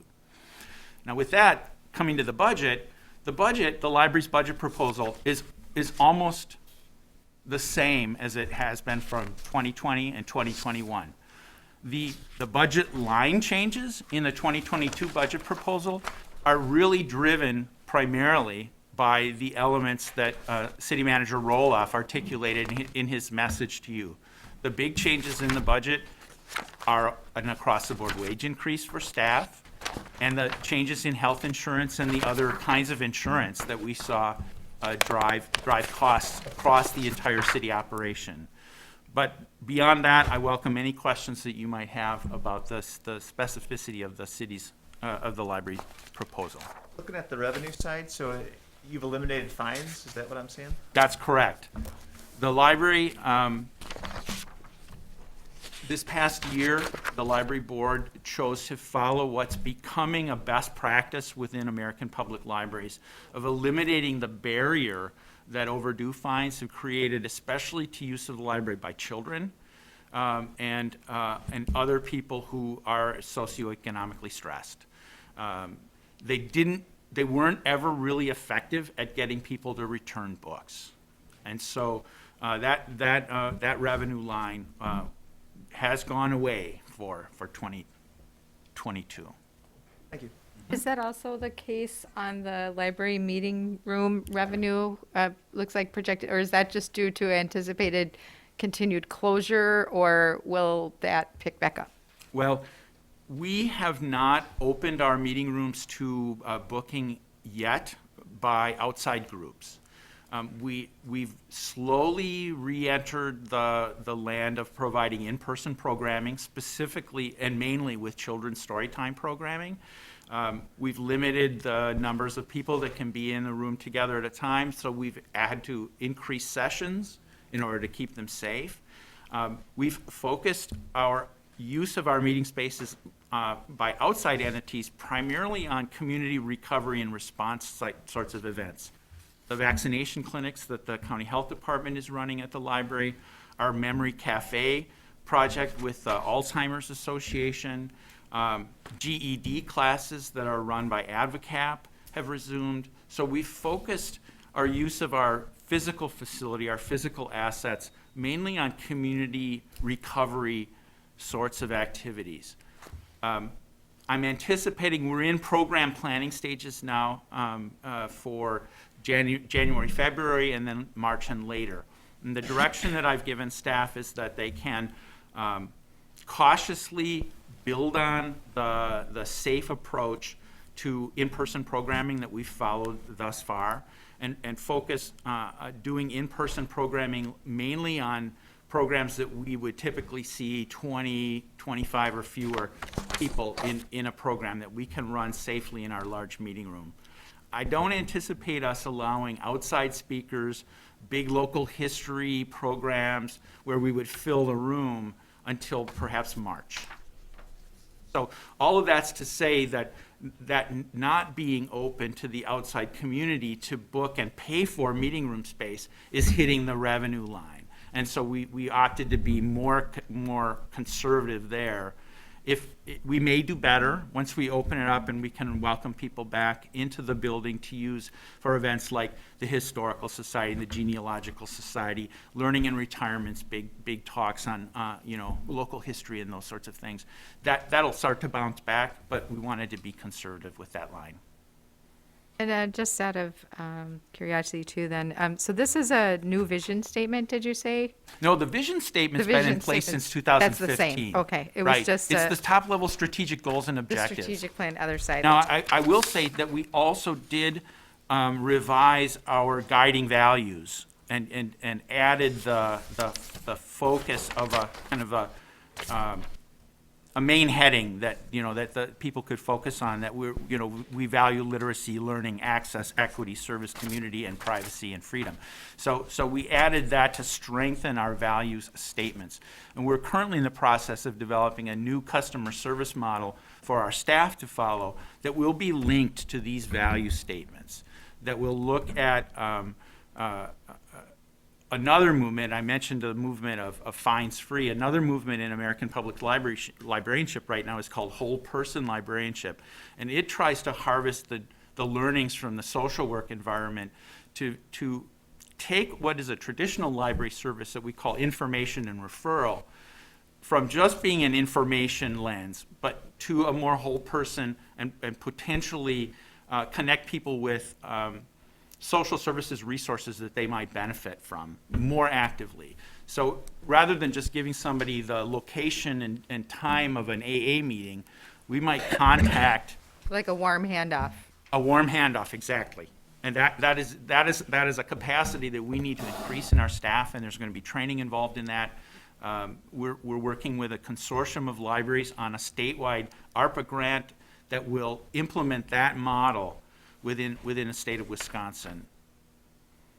Yeah, I remember when I first came to Oshkosh, it was probably 2008, there used to be, I think it was United Way grant to the library to fund the 411. That was 211, I'm Yes. sorry, Mhm. specific to Oshkosh. Yes. And then that grant apparently dissipated, and then it kind of all folded into a regional 211. And I've heard from a number of folks in the community, especially in the last year, about, boy, they wish that was still there, because sometimes getting the referrals off 211 can send you up to areas that don't serve Oshkosh, Correct. or there's a transportation barrier. What is the likelihood that something like that might come back under that whole person librarianship? It's a great question. Actually, Oshkosh Public Library pioneered the 211 service, and it wasn't on a grant. The city funded a position that was within the Oshkosh Public Library that was a lead 211 librarian. So it was a branch of the statewide 211 service that operated to benefit primarily Oshkosh out of Oshkosh Public Library. We reached some budget straits in 2007, my very first budget. The first time I did this, I was put in a position of having to cut a significant amount from the library budget, and that included eliminating that position and also eliminating county bookmobile service. Now, I hear about county bookmobile service a lot from people, but I appreciate you recognizing that we had a pioneering role in implementing that locally. Long-term, one of these years, I may be bringing you an enhancement request to bring a social work trained individual onto the library staff to provide leadership in these efforts. But I think that would be putting the cart before. And I was actually contemplating an ARPA grant that would fund that. But in light of the current budget situation for the operating budget and the fact that I felt in the end that that was putting the cart before the horse, that our staff needs to be oriented to these concepts, trained, and kind of have their awareness raised. And we need to bake it into the way we serve our customers first. So it may be a year or two down the line before I'm ready to propose something like that. But it wouldn't be exactly the same as the 211, but a similar. Is that also another opportunity for example, yesterday we saw police department submit an enhancement request for a social worker to embed with them.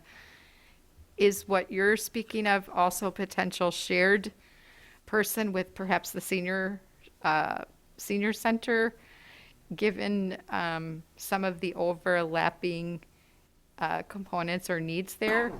It's possible, though I suspect that the need that our patrons walk into with the library would give a position like that plenty of work. Okay. In just the one entity. There are two public libraries in Wisconsin that currently employ master's degree level social workers. That's the the Eau Claire Public Library, and the Racine Public Library has recently hired a social worker. Madison Public Library used to have a social worker in-house, but it was a county employee and the position got cut and went away. But the director of the Madison Public Library felt that position made a really important impact on their services and their organization in the time that they were there. So this is a developing movement within American public libraries. We mean to participate in it at a low level first, just to get our staff understanding how to frame how we see the needs of our customers, our patrons, in a broader way first before we push for specific staffing. Great questions, thanks.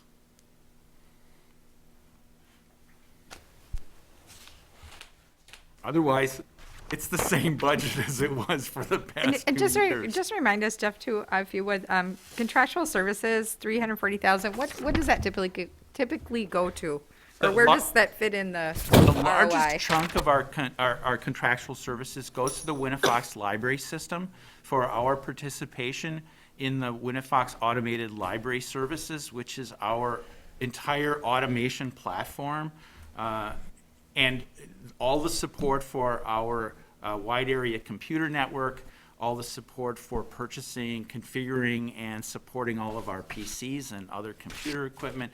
So it's really our automation services. Some of that is also shared staffing between Oshkosh Public Library and the Winnifox Library System. Our administrative office is shared staff with the Winnifox Library System. For those of you who are new or weren't aware of it before, in addition to being the Oshkosh Public Library Director, I am also the Director of the Winnifox Library System, which is 5-county support service system for 30 libraries in Fond du Lac, Green Lake, Marquette, Waushara, and Winnebago counties. And that automation system serves all but one of those libraries, which is Fond du Lac Public Library, which some years ago went out on its own. So that's the largest share. Things like the cleaning service, pest control, window washing, those are all in there too, but the Winnifox invoices are really the bulk. Well, thank you so much for this detail. This is really helpful. Jeff, if you could talk about the county aid. Oh, that's and the bump up and the concern that's yeah, I appreciate a more that, Mark. short-term phenomenon. Right, I'm looking for that line. On 287, it's the second line down.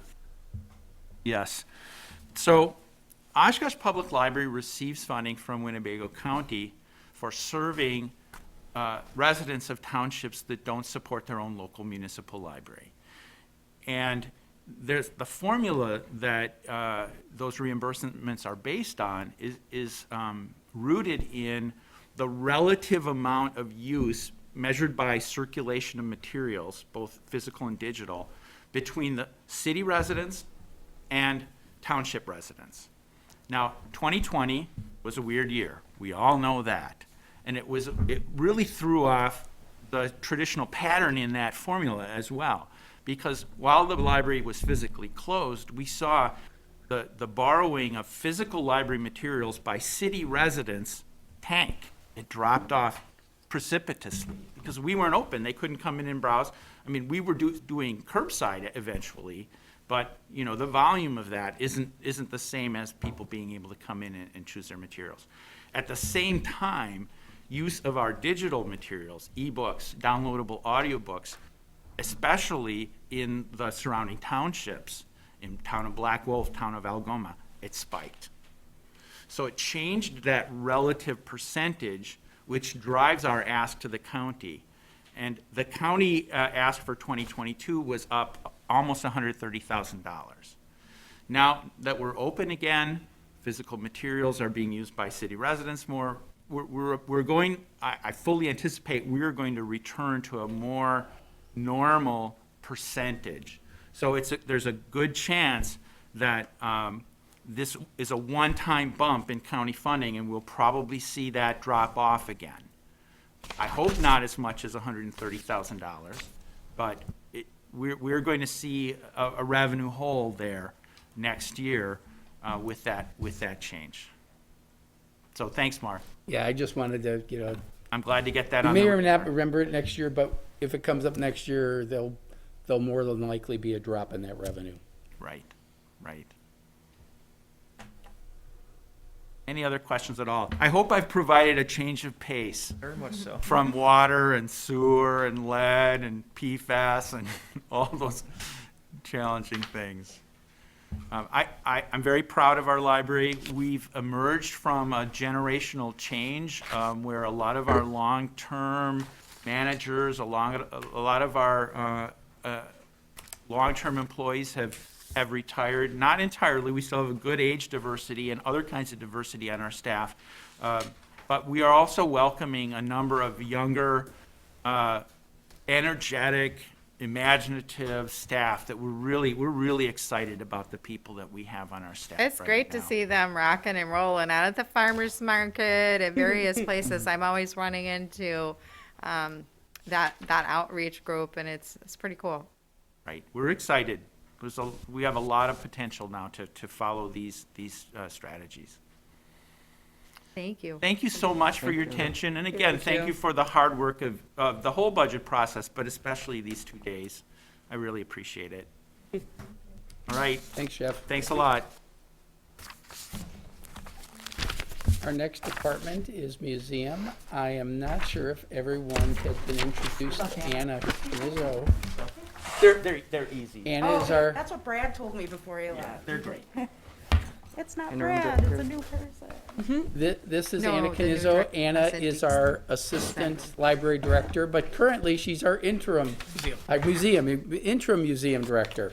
So I know a lot of you haven't had a chance to meet Anna unless you've attended one of the exhibits over at the museum recently, but Anna's filled in very capably over the last couple months since Brad abandoned her.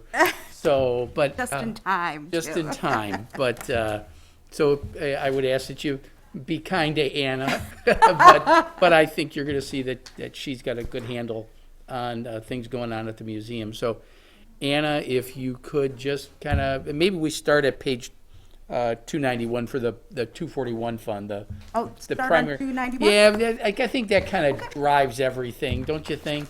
Yeah, absolutely. Can Yeah. Why don't you go back? there first? We can backtrack. All right. Sure, and that is on page 291, that's our operating budget.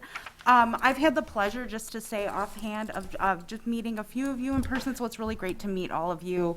And you're not just existing on a screen to me, it's nice to see everybody in person and meet all of you. Before we dive into the operating budget, I just want to highlight a few things that's been going on at the museum, some really proud moments we've had. We've had a very full year. The museum fits into the quality of life assets and continues to work through the goals outlined in the strategic plan. And despite ongoing challenges that the pandemic continues to pose, the museum has had really an outstanding year. We've implemented a free ticketing platform called Ticket Leap that better organizes, controls capacity, and we also save on credit card costs for admission, and that's a free platform. That's really helped in light of COVID capacity limits. We had a very successful repatriation at the end of 2020 that has become a model for future repatriation efforts. And we were also able to host the postponed Menominee Clan Story Powwow, which was really well received across the board. The museum also welcomed many new volunteer docents for Titanic, the Wisconsin Connection, and we revamped a volunteer area for them. Last year, we saw a significant downtick in our volunteers because of the pandemic, so we're really excited we had so many join for this exhibition, and hopefully will continue. And most importantly, we're back on track with our exhibitions and our long-term exhibitions in particular, after delays from the cyber attack that none of us want to really remember, but has had a few lasting effects, and then followed by the pandemic. So I'm really pleased to say we're back on track. So for the museum's operating budget, staff used 2021 to plan and present the powwow, like I mentioned. And then we also completed the schematic design 3 for Deep Roots Growing City. It's a long-term exhibition that's really going to pick up on the history of Oshkosh that we left off on at People of the Waters with the fur trade. We've also started fit out for our other long-term exhibition, Sports and Recreation, which has given us some more time for upgrades.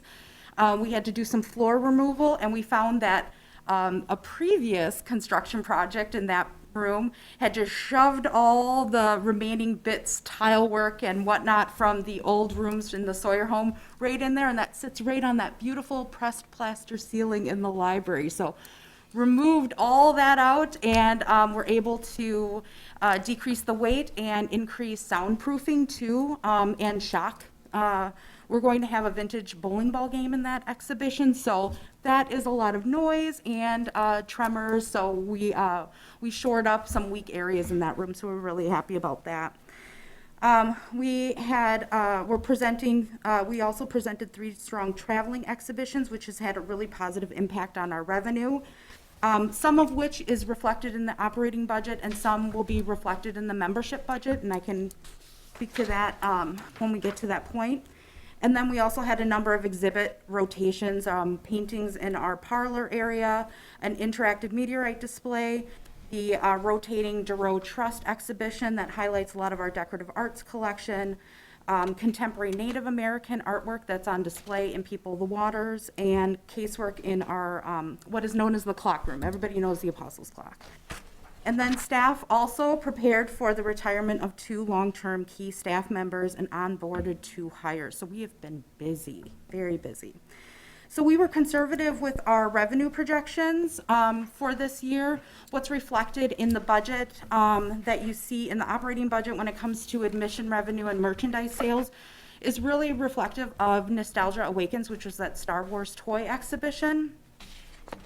The admission revenue and merchandise sales for Titanic, the Wisconsin Connection, which is still being compiled, will be reflected in the membership fund. But as you can see that our first visiting exhibition met and even just slightly exceeded our revenue projections. So we're really looking forward to having a really good financial year at the museum at a time where that's not always the case in our cultural organizations. So regarding the museum's programming, we also implemented what's called Museum Mondays, which is a free virtual presentation for senior citizens. We started back up with our cemetery tours, which are very popular and also generates revenue. But our enrichment programs, we haven't been quite able to get back on track with that because of the pandemic and then also the needs of the Titanic Wisconsin Connection exhibition. As part of the White Christmas exhibition, the museum will partner with Eve Vandenheuvel, who is Miss Wisconsin Outstanding Teen of 2021, and the auxiliary of the DAV, which is the Disabled American Veterans, for a program called Operation Waverly, which is a program that will support veterans in need. So it's a nice outreach program that will be included in that traveling show. So as far as our goals, we will be transitioning to a new director, Sarah Phillips. She'll be starting December 2nd. So I'm steering the ship just till December. And then our curator of exhibitions, which we are actually moving one of our internal staff members, Emily Rock, who is our registrar, but has a great deal of curatorial experience in her at previous institutions. She will be taking the baton from our long-standing curator of exhibitions and becoming our new one, and she is already starting to curate our upcoming shows. So we're really excited about that. We will be completing next year pending funding. I've learned that I always have to say that, pending funding. We plan to complete our design development phases for Deep Roots Growing City. Plan for our multi-purpose gallery that will be on second floor in what is now Memories and Dreams, where Grandma's Attic and the cabin that's on display, that'll become the multi-purpose gallery. Open Sports and Recreation, which is that other long-term exhibition.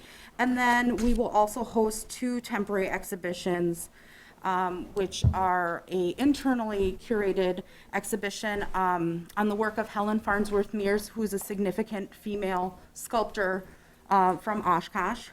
And the other one is a visiting exhibition from the World War II museum called Manufacturing Victory, which has significant ties to Oshkosh. When you think of Oshkosh truck, Mondel Shoemaking also made light helmets for World War II. So Oshkosh has some skin in that game. So we're pretty excited about that. It has really good educational appeal. And then we'll return to full-time, full schedule of programming in 2022. So the big ask, and Mr. Roloff said, make your pitch, is our enhancement. So here we go. Our enhancement that we're asking for, and I'll give you a moment to turn to the page, is it's actually just changing the funding of an existing position, and that is our assistant curator. The assistant curator position has been on staff for the last 8 years. It has been funded primarily out of our membership fund through a combination of funding sources. So our membership revenue, trust, gifts, donations have all been cobbled together to fund this position year after year.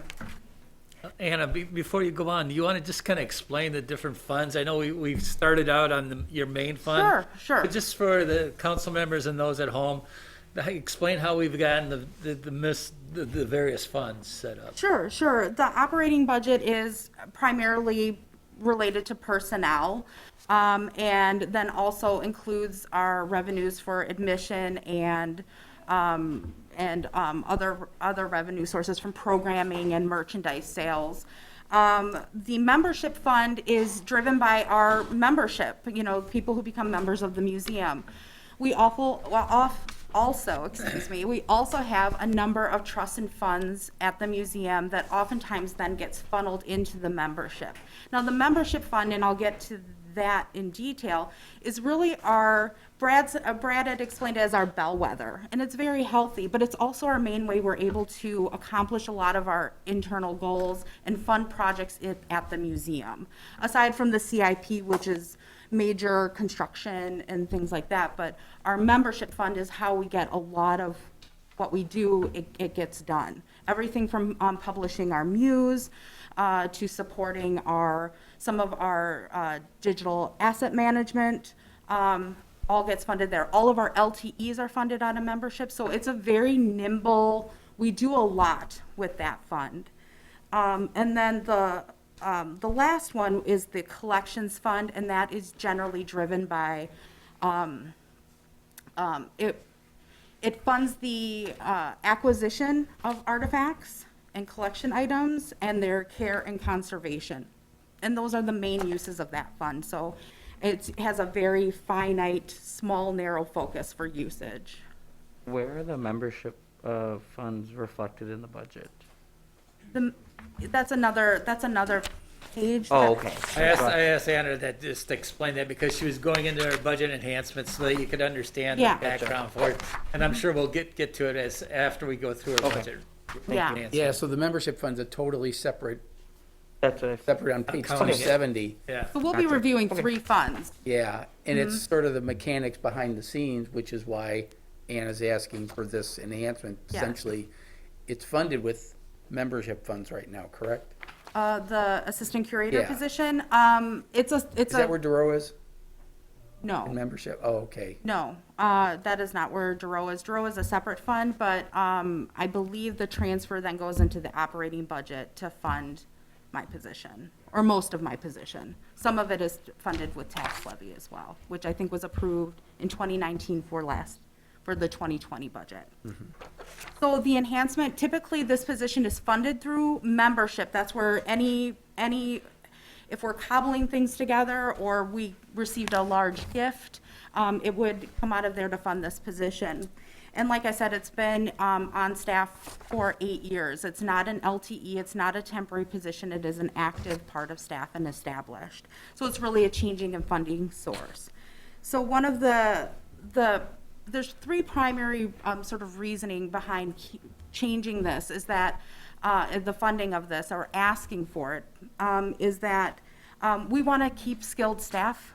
We don't want to let the skills that this particular individual has cultivated over 8 years in digital interpretation and digital media that we incorporate into almost every exhibition at this point. We don't want that skill set to walk out the door. We want to keep them on staff, and it's hard to do when year after year it's funded on soft money. That's hard to ask that person to make that commitment. So that's one of the reasons. The other one is that I alluded to is the standard that is in museum interpretation at this point. It's moving heavily towards a combination of traditional museum exhibition, but also digital interpretation. It's become expected for a 21st century museum is to have these ways for the public and our visitors to interact with these, digital platforms. And then the other reason is more of a practical sense, is it really relates to our space constraints. The museum hasn't changed its space. It hasn't increased its capacity of space in almost 40 years. So having someone on staff who can be dedicated to digital interpretation allows us to provide access to the collections that may have taken up a large amount of real estate with very little interpretation, to flip-flop that and shrink the real estate it takes up, but expand interpretation. So one example of this is the Payne lumber model, which everybody loves the Payne lumber model. We've heard a lot of people say they're disappointed it's gone, but it was showing signs of wear and deterioration, and part of our mission is to preserve things. So before it came down to make way for sports and recreation, we had that entire model digitized for use in Deep Roots Growing City. So we imagine a digital kiosk taking that digitized model, and then as you're able to touch the screen, you can see a building that was part of the Payne Lumber Complex and how it looks today. You can see photographs from our archives that show lumber camps, videos of lumber being processed, journals, letters, film, anything can be put on that digital platform. So the Payne lumber model took up a huge amount of real estate. It took up a whole room, but the interpretation was this big. So with having someone dedicated to digital interpretation, we take the real estate now is this big and the interpretation is this big. So not only are we better preserving our collection, we're providing an increased access at a time that space is not changing anytime soon. That I know Brad made his pitch on the building modifications and additions, but when is that going to happen? So this allows us to provide more access to our collections and to the history of Oshkosh through this means. So that's my pitch. Just along those lines, when you were referencing, I noticed that the museum's website is not exactly mobile friendly. No. Is that part of the LTEs under this curator, or is that part of the, who works on that? Is that in the plan? That's not in this plan, and the assistant curator really focuses on exhibitions. That is our marketing and our marketing coordinator. Of course. And she is well aware of the challenges posed by that website, and we've talked about it at length, but along with that comes cost and also continuity with the city's website platforms, making sure they all mesh really well. So that's something we're aware of and that we're continually working on to find a good solution for that. But it's not in this budget. It's not in this budget, no. I'm glad to see though that your website and social media presence seems to be increasing, which Yeah. is good if we're trying to reach more people. So I'm glad Thank that's you. happening. It does look like the attendance for, at least it was represented, has really increased. Obviously, 2020, it was almost nil, but it didn't show the year before, so I didn't really have anything to measure against, but A good measure, though, to that point, if you look at page 293, the museum's admissions revenue for 2021 is projected to be above 2019's dollar. Okay. I think that's probably the best indicator Okay. that you'd be looking for, because our numbers with the Star Wars and the Titanic and then upcoming White Christmas, these are probably the three strongest exhibitions we've had in a single year in quite a while. It's an incredible year, to put it mildly, and it's really exciting. And you have to understand that we're still working with capacity limits. You know, we are allowing 70, we work closely with the fire department on this, to set those capacity limits. And so we're still limiting the amount of people that are being permitted into the building. So if we didn't have those capacity limits, it would probably be even higher, because we sold out a lot of our time slots for Titanic, for example, and had to have people either wait or come back. But we were also dedicated to the safety and for the public. But yeah, visitation is definitely up. Museums, there was a study that was done a bit ago, kind of midway with the pandemic, about museums being perceived as one of the safer places to visit, because it generally has higher cleaning protocols. Crowds aren't, they're kind of dispersed throughout the building. They're not all in like an auditorium or like a movie theater. So I think also people were looking for a really good, safe place to visit too, and something fun to see and to learn about. Okay. Any questions? All right, I'll move on to membership since this dovetails with it. So membership, like I said, is the main way we support projects, and that includes our temporary exhibitions. So in 2021, it funded, it supported 3 popular exhibitions, which were Nostalgia Awakens, the Star Wars toy exhibit, Titanic, and then the upcoming White Christmas. For 2022, as I mentioned, we'll be hosting a traveling exhibition called Manufacturing Victory from the World War II Museum, as well as the internal exhibition about the life and artwork of Helen Farnsworth Mears. It also supports several digital management systems. So Schedules Plus manages our membership and schedules our volunteers and keeps track of their hours. And it also has potential for point of sales in the future. We're keeping our options open with that. Constant Contact, which is a robust marketing and communications tool. And then Climate Notebook, which is a way for us to better store and interpret our environmental data. So that fund also supports that, and will continue to this next year. This fund remains strong, even with the challenges that have been posed. We had a slight dip in membership this year, which we still attribute to the pandemic, because people aren't sure if they're going to use their membership, so they might not 270. renew it. 70. I'm so sorry I didn't say a page number. Page 270. I just launch into things. It's just, We'll I catch up to either you. talk, I think it's 'cause I either you're so talk chill fast or and I talk quiet. with my hands. It's my Sicilian heritage. I can't, Brad tried to put my hands down at one time to see if I could still talk. I can't help it. I just go. So thank you for reminding me about that, or reminding everybody about that. I was so intrigued, I forgot the page number I too, just so. pull you in with the story. I just pull you in. Like I was saying, that we experienced a slight dip in membership. Our membership hovers around 500, so we're between 450 and 500 right now, right around that mark. But we expect that to recover primarily because of the sponsorship that we are receiving with White Christmas. Community First is sponsoring White Christmas. They're our lead sponsor, and as part of that sponsorship relationship, they're promoting the exhibition to their over 140,000 members, and we are giving them an opportunity to get a discounted membership. So we're hopeful that there are over 140,000 members. A good handful of them will take advantage of getting a discounted membership at the museum. So we see that recovering with that exhibition. So that's membership. Any questions? I went through that really fast because I know I'm before lunch, so I'm trying to be aware of that.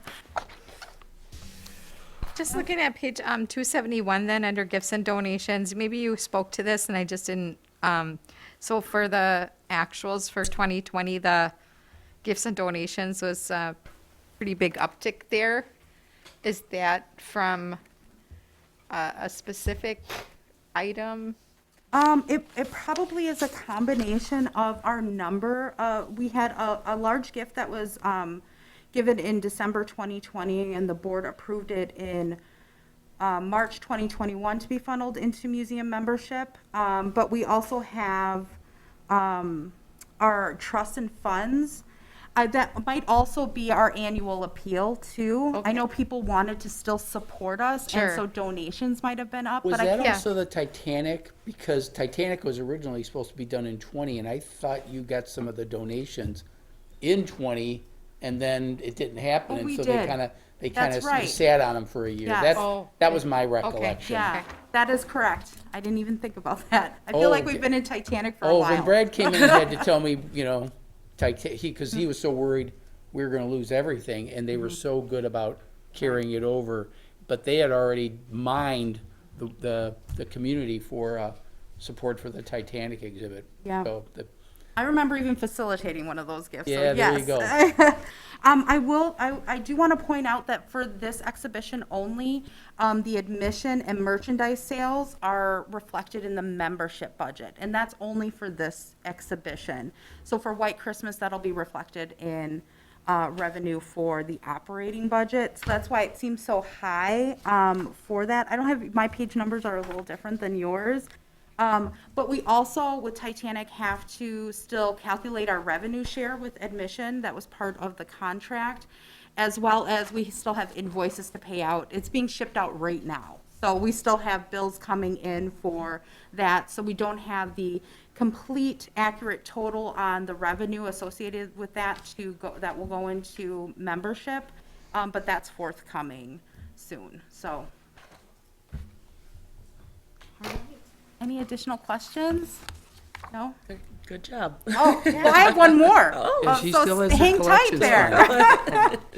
But this one's actually one of our, because it's got such a limited focus, this is collections on page 298. Didn't forget this time.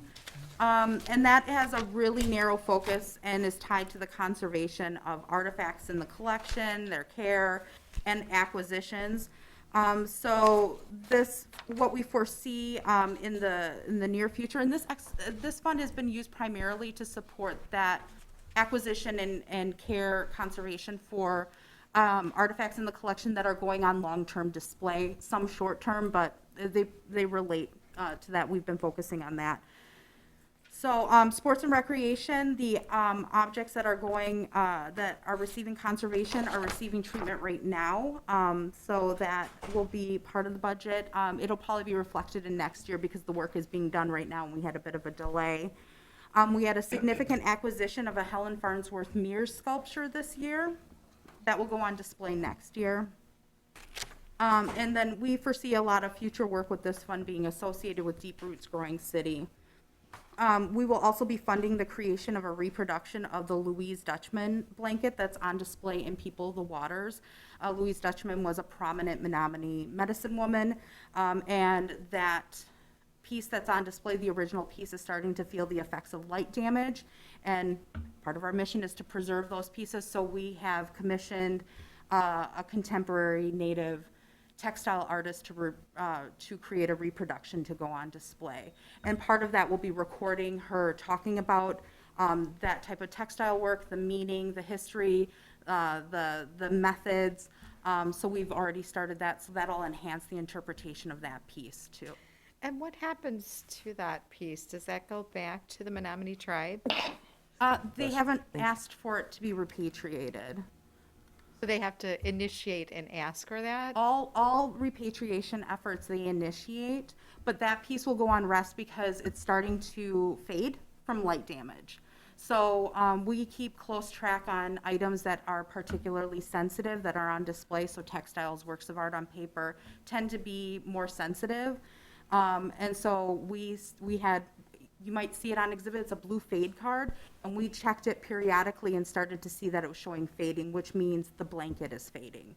So that'll go on rest, much like the Payne lumber model was showing signs of deterioration, and we're intervening. So that'll go back in storage and have some rest. So rest means just stored. Yep, it'll be away from any, we call them agents of deterioration. It sounds very mysterious, but that's what they're called in the field. And one of those agents is light, and it's irreversible damage. You can't unring that bell when it comes to light damage, and so that piece is such an important piece of material culture in our collection that we are dedicated to preserving it. So it'll go on rest. Maybe we'll bring it back out on display after a number of years and rest the reproduction, and that way we ensure longer preservation of that particular item. So that'll be funded through the collections fund as well.